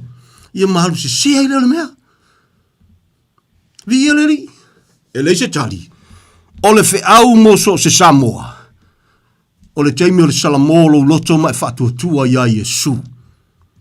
O lena maliu e leise anga sala leise pepelo. Ai fisidi mai o fea ia le ngā mautiti. Ia nao na sila i fuafa mole mole. I le ngaluenga i lua se fulu lono whaipe, lua se fulu ma le lua tasi. Fesosoani atu. O le tau tinonga le nā, o le ipu filfilia mo Samoa wau. Na o molitino ia i utaia whatasi ma eleni le mata upu le salamo. Male wha tua ia Yesu Keriso. Salamo i le tua e wha tua ia Yesu. Tau tatu malama.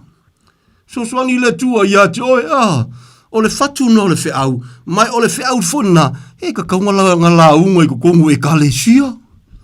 Ia e whaifula e se fuisi la unga le ngei aso, uma ngia la unga e ne ka ua Yesu, ma wha mangako ele ka ua Yesu, ma wha fetai ele mari ua Yesu, kupul whale kongu.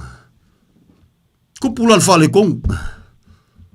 O le kako ke la unga i le ola, a ele ola le feau le kiriva. Can I say that again? O le la unga ka kou le ola o Yesu le ola. Ai whai asi. Te tu lo wa ukika. E mangua sua le whaau le kiriva. Anga le leile tua ia te oe le nei fo i vahengo le aso. Nga te tala tu pele avanoa. Ia ai usi lo whafonga si kalkalango aku. Ia le li. E kolu wa ia le tau o meio mo e se senga o tangata. O e se senga na e vi i ai le tua, whaatanga e le tua, manguia oe, o le whaalongo maulaina. Only 3, Te kauwhi mai whamalmolen, o le se senga mo mua, e se o tatou wala awina, por kalame le tua. E se le lima, e se le vae, e se kalinga, e se leisu, e se launguku. Ya, ngai ke sila fia a. Ese valawina, tasile tino, ese i tu tino. Ia e malama la o le Samoa, o le polkalame le tua le mele na. E le fia whaalia iso tātou se tulo se fia poko se Samoa. Po se e kalesia foi po se mafukanga, e lea mga ia mea lofa le nganga pa ia. No, malia lo loto. O le mena le tupu. Ua, talitonu le tau tinonga. Ai masalo le talitonunga. E ke kalango Yesu ngamaliu, e ke lea mga ia ngalua le nganga pa ia o le tua. Na fio mai le nganga pa ia o le tua, ma mea lofa e equipte le kalesia.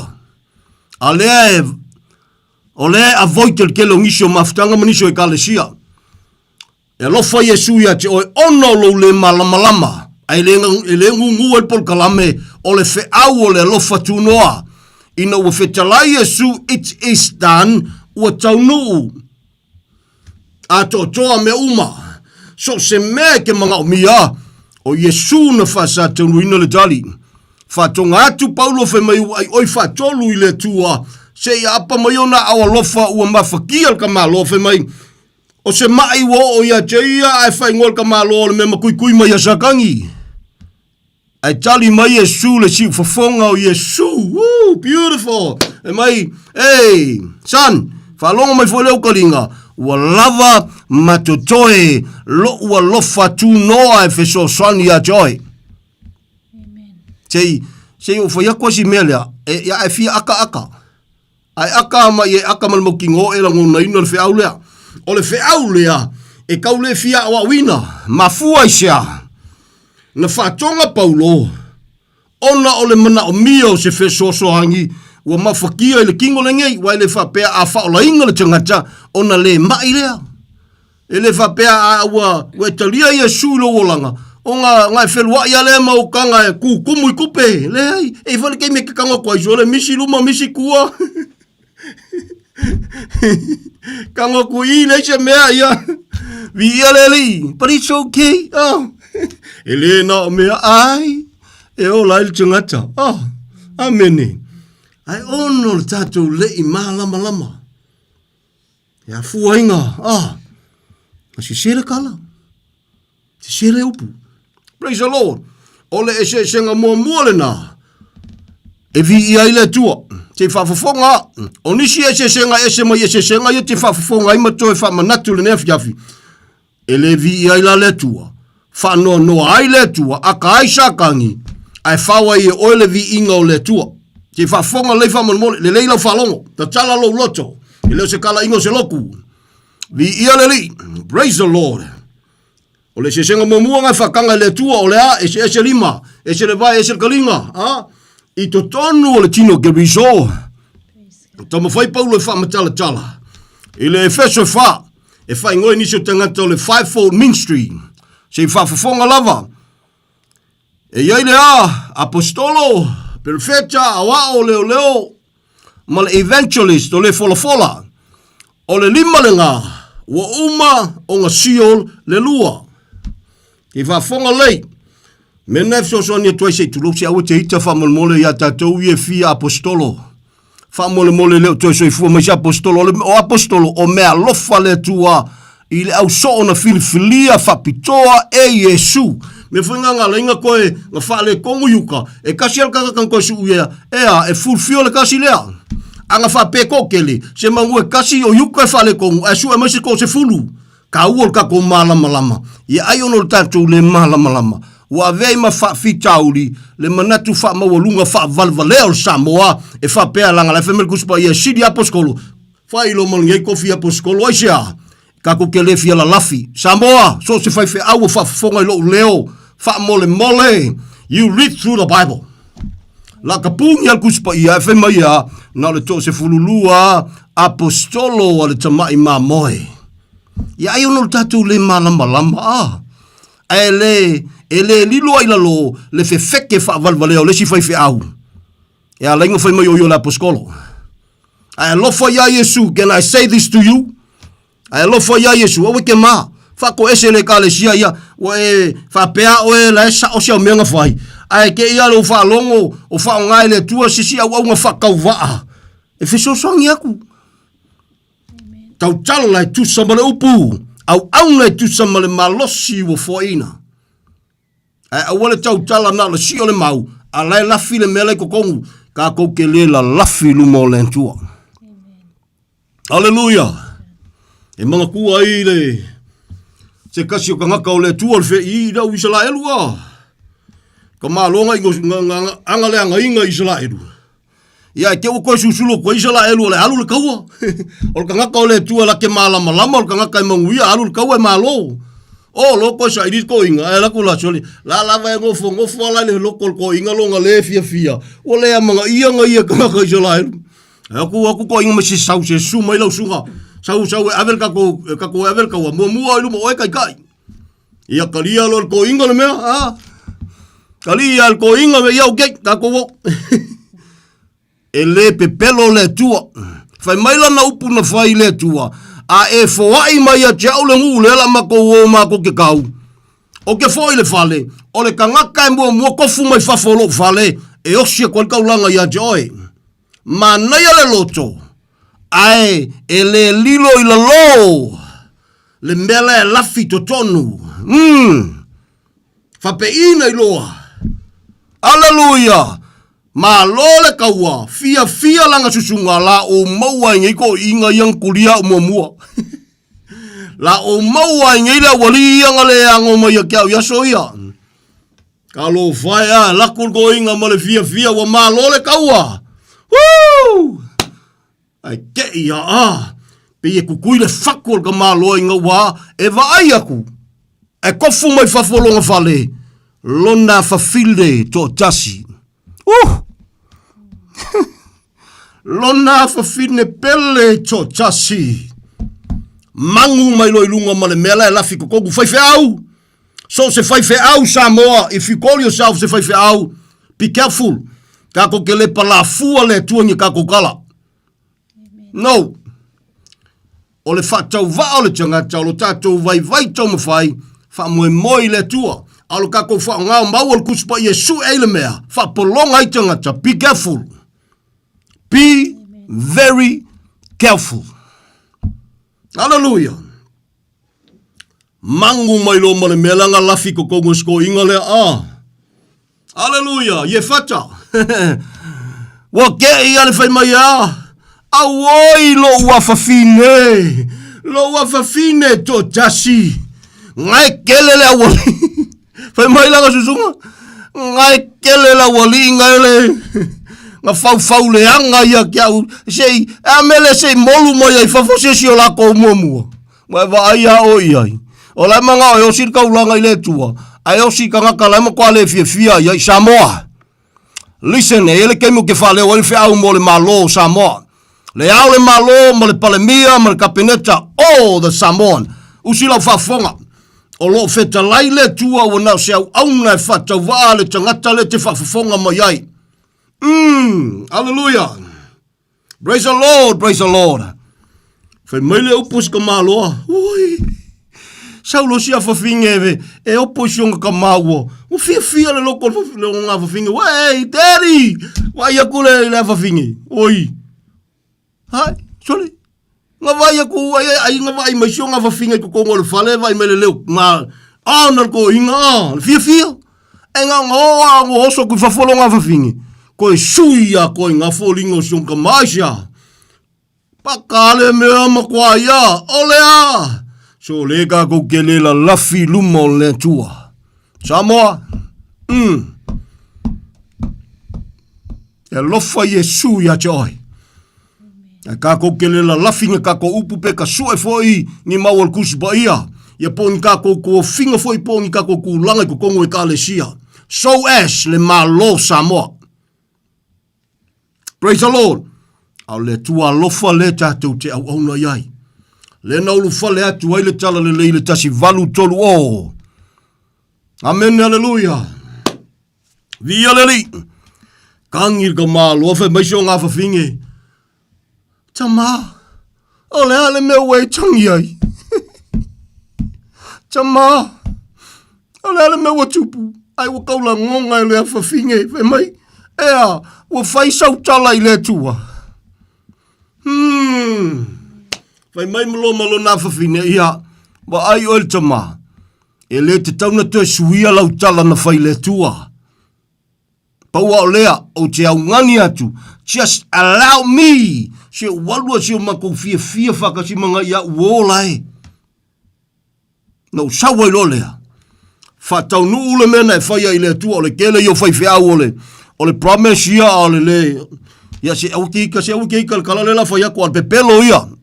Nga upua e le, o lai kusama upu. Nga alo whai Yesu ia ke oi. Awa nei tuaina e whama wa lalo i lumo o le tua. E esele mei ngō le se seo le tangata ona o le malama. E se foi lama le mei ngō le se se ongo le whama wa lunga wha vale valea. E se ese mea nga. Praise the Lord. Praise the Lord, praise the Lord. A whai o ngai se si au mea ngai whai. Ona o le malama. Wha whetai le tua. Le te wha whafonga ni ngei polkalame. O polkalame ni totale le tua mo Samoa wau. Vi aleli e leo se vi ingo sta ngata fa mole fa maloa tu so se Samoa so se au auna o lo langona le lo fole tu le nei por kalame ma e te talo ai mana tua fa malo so le fa mole leo se kala ingo se lotu ai o le tala ingo Yesu malona maliu. The only answer mo so sta ngata so fu vi aleli ia o le melana no fa ia ngoi nga kinga ia nga ia fa ia. Ai ole ale fe au. Ta tote fai kekia kako kele pala fu le tuanga kako up. Ame kako ko mei mal kako fe au nge fiafi. Venga momua. Fa kanga ele tua malama le kanga kakapai ma wonga ele tua ese o tato walawina. Me fula na e fa fonga ma yesa mo ngi me kele fa longo momua. Ilo se vi ingo sesi it's my calling. Ole awa wina ole upu le tua mo Samoa. Yona vaenga sese. Malke nese o le whalinga. Ka kile songa la fua ia mea. Ya kongu fo me funga ele songa la fua se fai fiau ia upu. Aisha, yengi ke ua. Wali ali ele. Vi ia le ali ia. Se o le manga ia.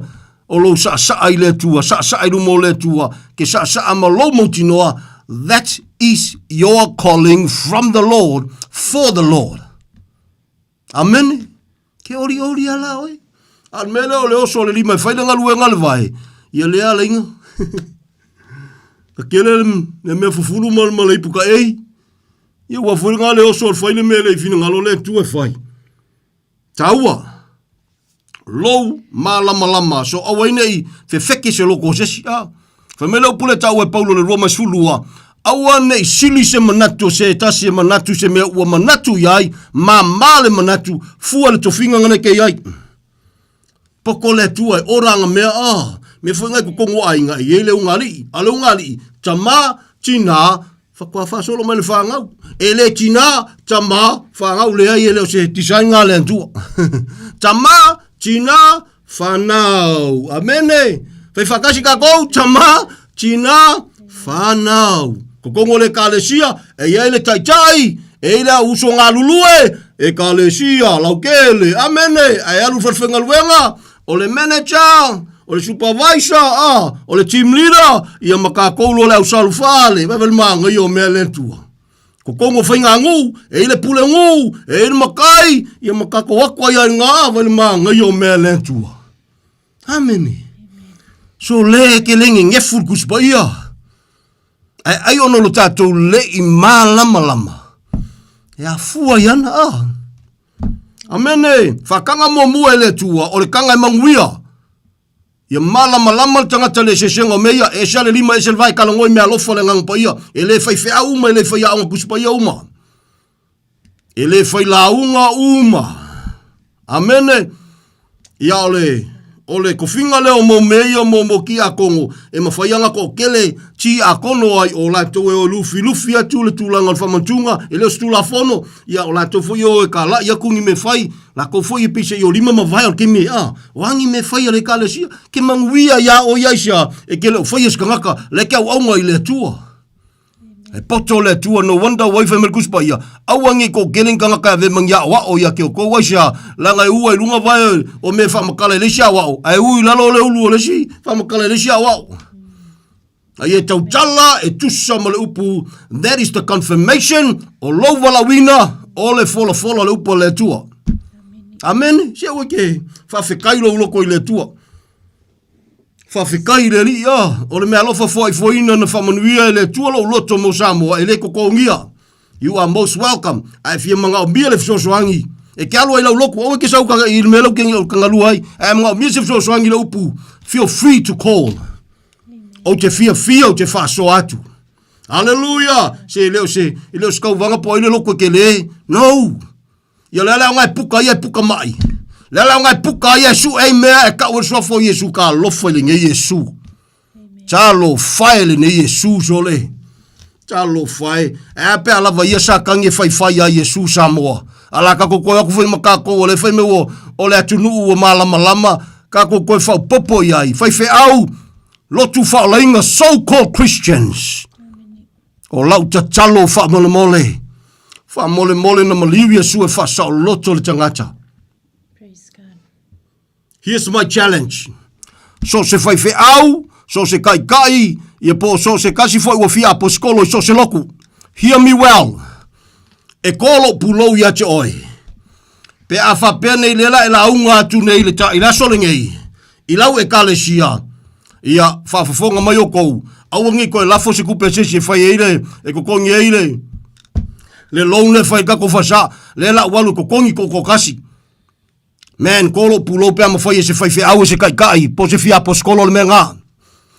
Which is, ele ai ma sesi ma fai aisea, ia ua fui lale ngale, e lo ai ngale fa ngale upu ai lafi e tua le me le manuia.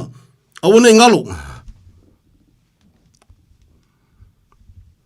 Ye fata, nena fa matala tuana nei. E le lilo ilumo le tua se me fai Samoa. E lofa Yesu ia ke oi. Fa mole kaunga kale kaunga fa kaua Yesu langa i kale sia. O lona toto e leisianga sale lise pepelo i ona fafonga. Praise the Lord. Ia se fa avave kula giki yongol kako kaimi E se senga momua. E malama. E le ruangi ulu. Can I say that? Ele luang yulu, e foi kongo le kalesia, e kasi al kai pe kasi fai au. Ele luang fai au. Ele fai au le kama, e koe fai au foi markinga. Malia lo loko o keika. Si ele pepelo le tu elang pol kalame. Ele anki foi pol kalame le tu sole. Si e saua pol kalame le tu saua e vi ia le tu ameni. O le whakanga, o le se senga lona lua, whafonga whamamole, praise the Lord. O le se senga lona lua e whatanga le tua, e whamanuia fo iai le tua, o le level whatua tua o tangata. E se le level whatua tua o tangata. E whakanga le tua, le se senga le na, e vi iai le tua, e kanga kaua, wa solid whatua tua le tangata la kau, e akulonga whakua kua o le upula, e whawhanga ingal kamanga. Mai kupu pe falongo kalinga le upu kalia ma le loto e whamaulalo ona whanau mai ai leo lea talitonu i lo loto tautino. Woo! God is real. He is alive. E le mawhai anga suia sesi le upu le tua. Whamaoni le nao le tua. O le se senga lona lua le nai whatanga foi le tua. E ori ia le tua. Pa wana meanga o kengia Yesu ia lau Israelu Sau Yesu feilo ai, le kemia o soifua Yesu lungo fongai lele. E alu fasanga ku Yesu kirivan kama. Se kwa ko fa ko ko kiki gele se. Se kwa ko fa ko ko kiki gele so. Ya le ngala kwa fa finge ngu se. Sa ai lo na fatu tua ilumo Yesu fe mai ngau le ngu ko Yesu mo fe mai. A woi ka fe o kele lo ai se fa ko e fa pen kele ko kongo Israelu.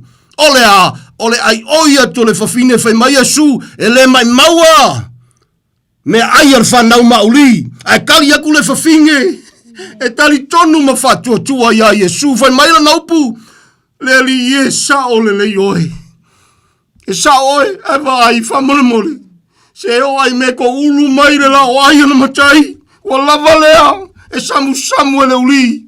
Wa kei. Se wa mkwa. Fa pe Yesu a waka. Wow. Woo. Samoa. E le pepelo le tua e lofa Yesu ia te oe. Wa polonga ka kukanga ka o ka kou. O le mea lai se i wha umaksi mele o pa ilo i wha kingi a. Amene. O le sesenga lona tolu. O le sesenga o taimi. O le tua na feta lai ma whamanuia ia Israelu. O le tua whaina na vese mai ai kupito whaulu whale i kanana. A vese mai ai e Mose whaulu whale i Osua. Ia e malamalama i lau taimi. Whaiwheau ai loa wa umalo kaimi. E maua le loto maua lalo e vi e le tua. Ngofu i lalo. Ka penga le si au unga lau. Ka penga le tua e whaau nga luang. So le se le pule se whaiwheau se loku. Po ai al whaimel kou loku kou whai al whasa. Whatever. E ke le pule se loku. Whaiwheau hear me well. O le kalesia. O le tua pule. O tatou ua nao ni au na e whatau waa. Whamalole ngā lulue. Whamalole nau e atia e melelei. A ia e manatua. Langa iei whaiwheau e pe whape ngala ko lafo lafonga. E pule a o au e pule. O le whaiwheau o le whasanginga ma ko whaia. Nga ngō ufiosoangia kua ia ke oi. A e leo kele whaavalvalea ngei koma. Kia ia le moku o lau mangava. O ainga whaia oi. Whaiwheau. Let me warn you. Awal wha mawalunga wha leilonga wha valvalea. No. Please, no. Stay away from that. E o onga I lau wha longo o lo le malamlama po lo le usika I le wheau. But you know what? To loa o teita. No one is ever dare challenge this message leke whawhawhongai. Can I say that again? E oa ia tatou ia social media I lungole. O le YouTube and that. Hear me well. Ono le lofo le tua le wheau. O ia na tuina le loto e whamatala.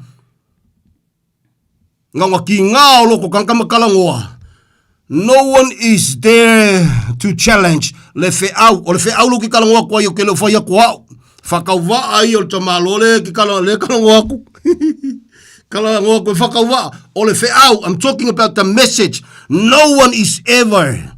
Peke whai mai ke takta peke a. No one. E leise sa moa mwhinga challenginga. Why? It is so pure. O le atoa toanga o le lofo o le tua na whatau nui lungo le sa taulo. E poto le tua. A wanga whapenginga o walu se universike. I alonga wingo ke alua foi mamika ina ngā universike. Le aiso le o Yesu ngā lofa mai. Whameltus pa ia. O ia lava na mua ia lofa mai. Praise the Lord. Vi ia le ri. Ngā wala kulkolua. Si koe whapai kasi koe ia o lea. Ese valawina. Ese level le whatuatua. Ese taimi. E leo li liu le tua. Na au au na iai Israelu. Ese le keimi o Mose. Ese le keimi o Yosua. Por kalame le tua. E o mai al taimi nei. Amene. Ia le li. Ma ngai si whasoa fo Yesu so. Au na le fuina whalonga le vaiaso ma vaiatua. E toi whamanatu ai. Yesi ko ingo eli e uia ua boilo ko ingo ua vala fali le tua angai lolo eli o le tua le fetalai ka penga lo eli ai ka mai kiki o Samuel mai a hey san vai au ke ko sa we ko fa la velo ke mo sau a ko fa longa tu lo te vala au mai le tua o lau tali le te tali ai le tua fetalai mai a au fa longo watu lau au na manga yo mol fai fe au lo au molo kai mi singo foi lalo foi lalo file mu fa longa linga langa ia le spiri fa pe ngai sa mol fa maulunga fa valvalea ai fa lave ila por kalame le tua but it's okay to le ele ma fa yanga poloka se si le lo fo le tua lo fa sa fua ma ngai yo kala nga fa mo ngai fu lo kaloko fe mai le kamalo edi e u ia wo ma fa kia ku edi ngole le yo lang fanga ia e ka penga ve ko na vai Samuel au ke ko sa dia ai ko fa longo lo ko fe kala ile tua ia fa ia tu ia o le tua na fe talai vi ia le liu wana nafio le so le fa vavau praise the Lord hear me well please fa u ka ko fiafi Samuel atu no pele ole ave fe au E leo se ave fe au e ku i le fast. E leo se ave fe au e ku i o le HRPP ia po le supo po le alava ka unga. No. O le ave fe au nga ka penga le tua mo Samoa au. Mai ai ona chai too low se ia pa ia nei. Ono lo tatou le malama Samoa. A fua ina tatou le fia fe tusi limai.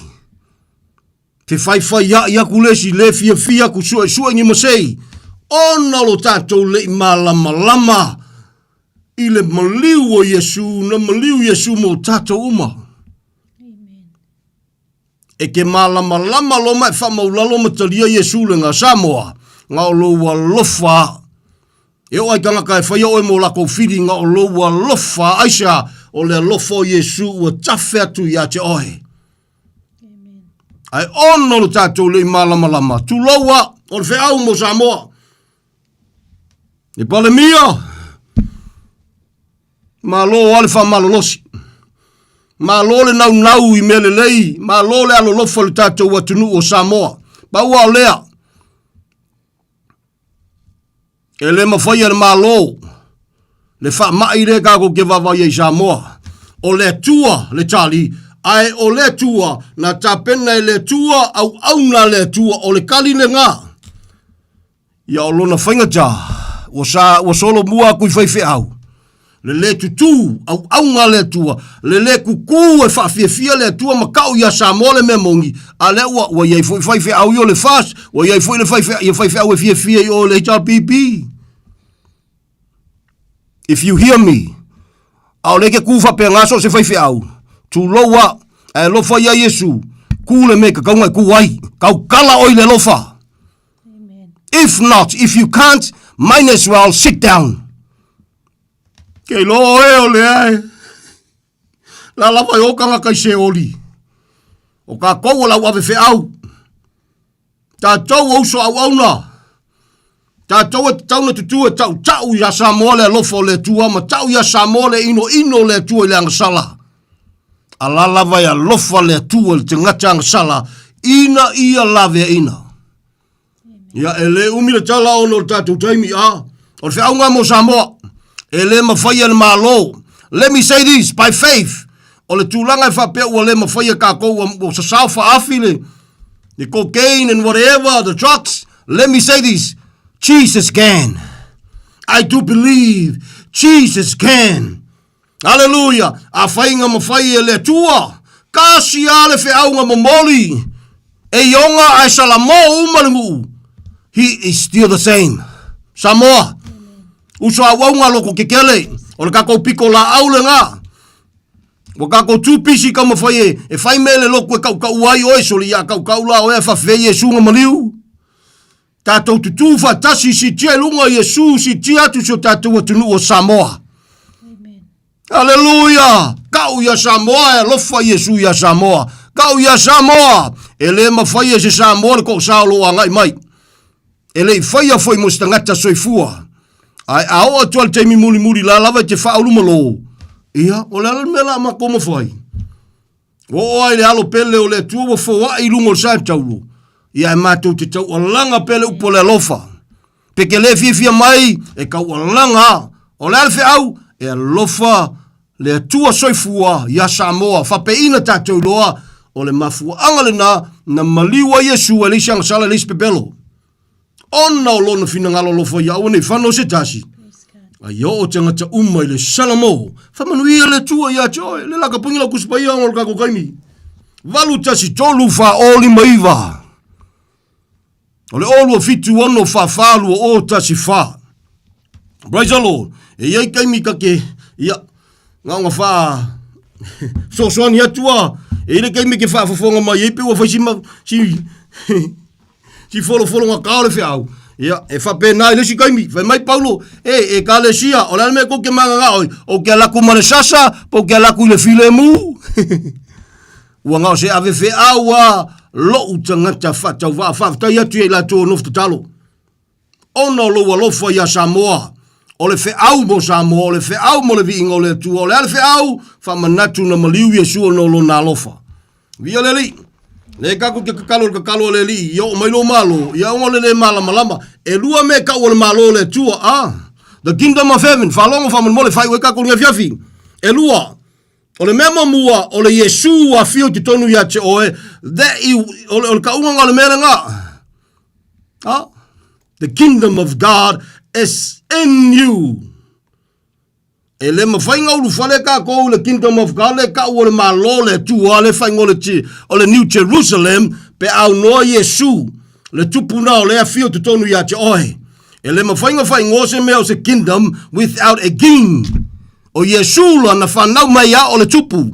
O so se tangata soi fue whamaulalo matalia Yesu, o ngai le koe kakalo ngā yo o mailo malo aisha, le wai te tonu ia te oe, ai ono lo le malamlama, e alainga. Ai foinga fai fa uma se loku fo le ngai aso, ia tātou whai te talo le li, kako walu ka waso ia lea E le puna la fo tusil te talo na fe mai a, whamangalo mai a te mātou ina ua mātou whamangalo atu yo le le fuai ngā, whamangalo le kangakala le fie ia ke waisa, ua umana whamangalo e Yesu lungo sa kaulu, ka uol kako malama wha mole, e a lofa Yesu ia te oe, ai le malamlama, si ongo sa ia, manga ia kala kuspa ia whai wa ia, wha ma kwa fa la po ka linga fa longo fa ngese nga kaukala fa ngese nga ika wa le vave le oso le kala nga fa ile le kala ele fetawi ta lofa ya Yesu ko fa sa ka lofa Yesu ila kala ai poloka ile manguia le nga ka lenga lala fi malama ya lofa Yesu ya te sambo fa tai molo taimi fa ava noina ta tu te filai pe ata ta ya tu le tu so fuma lo ka ko fila ile si foi sa malo singi yaso ka ko ke fa ka va lava Samoa tato te vai tau mafai alo so fu le tua o ia fa ato to ino lo tato fa tau va o ia wana o ia lava o Yesu Keriso lona suafa tato fai te talo nefia filoma tu tua fa te tele Father thank you fa taitama o nge upu le tangata tama. No mata watua o nge upu. Ai whawhitai e siri e se lava lo fatu noa. Siri e se wala. O whaleo. O tawalanga. O whailo le whi auta mana e tu le loto la wauna whatau waa. Mātou te taritonu ma whatua tua le ngalua lo wanganga pa ia. E whamatala loto I loto o tangata Samoa. E le ia se tali o le nei o langa wana o Yesu Keriso na whaasata reina. Father, we thank you. E lei maliu fualo walopele. We thank you, Father. O lo ola o lo ngalue lau upumoni e le foi fua e whavavau. O le te talo tama. Lo fina ngalo alofa e whataunu. E le o le loto o le tangata. Siu matu watunu pele o Samoa. Iona taitai lo na whainga malo, iona tangata nuu. O matu ainga le tino ni wo o ni e masani, maso se tasi. Au tu awa nolo walofa tu noa. Ta pena lau wa fio faito toa tama. E tau alangaina ma wha malo si au ma wha manatu ya Samoa. E wha maoni lava lo walofa. O lo wha pale pea lo walofa. Manu o ta ua le aso nei o le aso nei.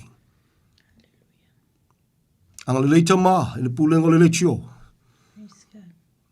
Au na foi ma le aingo lo tiute, o wao lo fai falo loa o le mawai tama.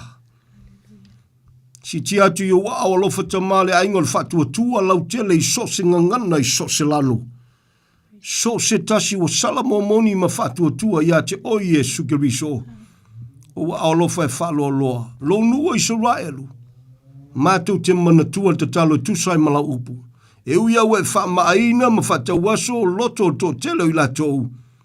Ai wha whitai o lo manino la upu. E le o mawai ailo walofa ya Israelu I ele teime te tue wha sangai. Ma lawe ina Israelu umo te toe. I le teimi lava laua fio. Si ti atu le uso tono le Main Street ama. O maola whatau waa ma le tōlua ma le whanau. Father, we are nothing without you. But with you, Lord, it is an honor. E le ngata au auna I lalo lo walo whatunoa. E le ngata I le nei o langa. Au le o la tali. Tu mawi ate o le vi inga nei masa uma. Whawhitai tele me uma. E ala ia Yesu le whawhitai. Amene. Ma amene. Thank you, Lord. Thank you, Father. Wonderful Savior. Praise the Lord. Praise the Lord.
so e mamamai le taimi nei e te fili ai o lona fio mai tu te leiloa le taimi e tu mai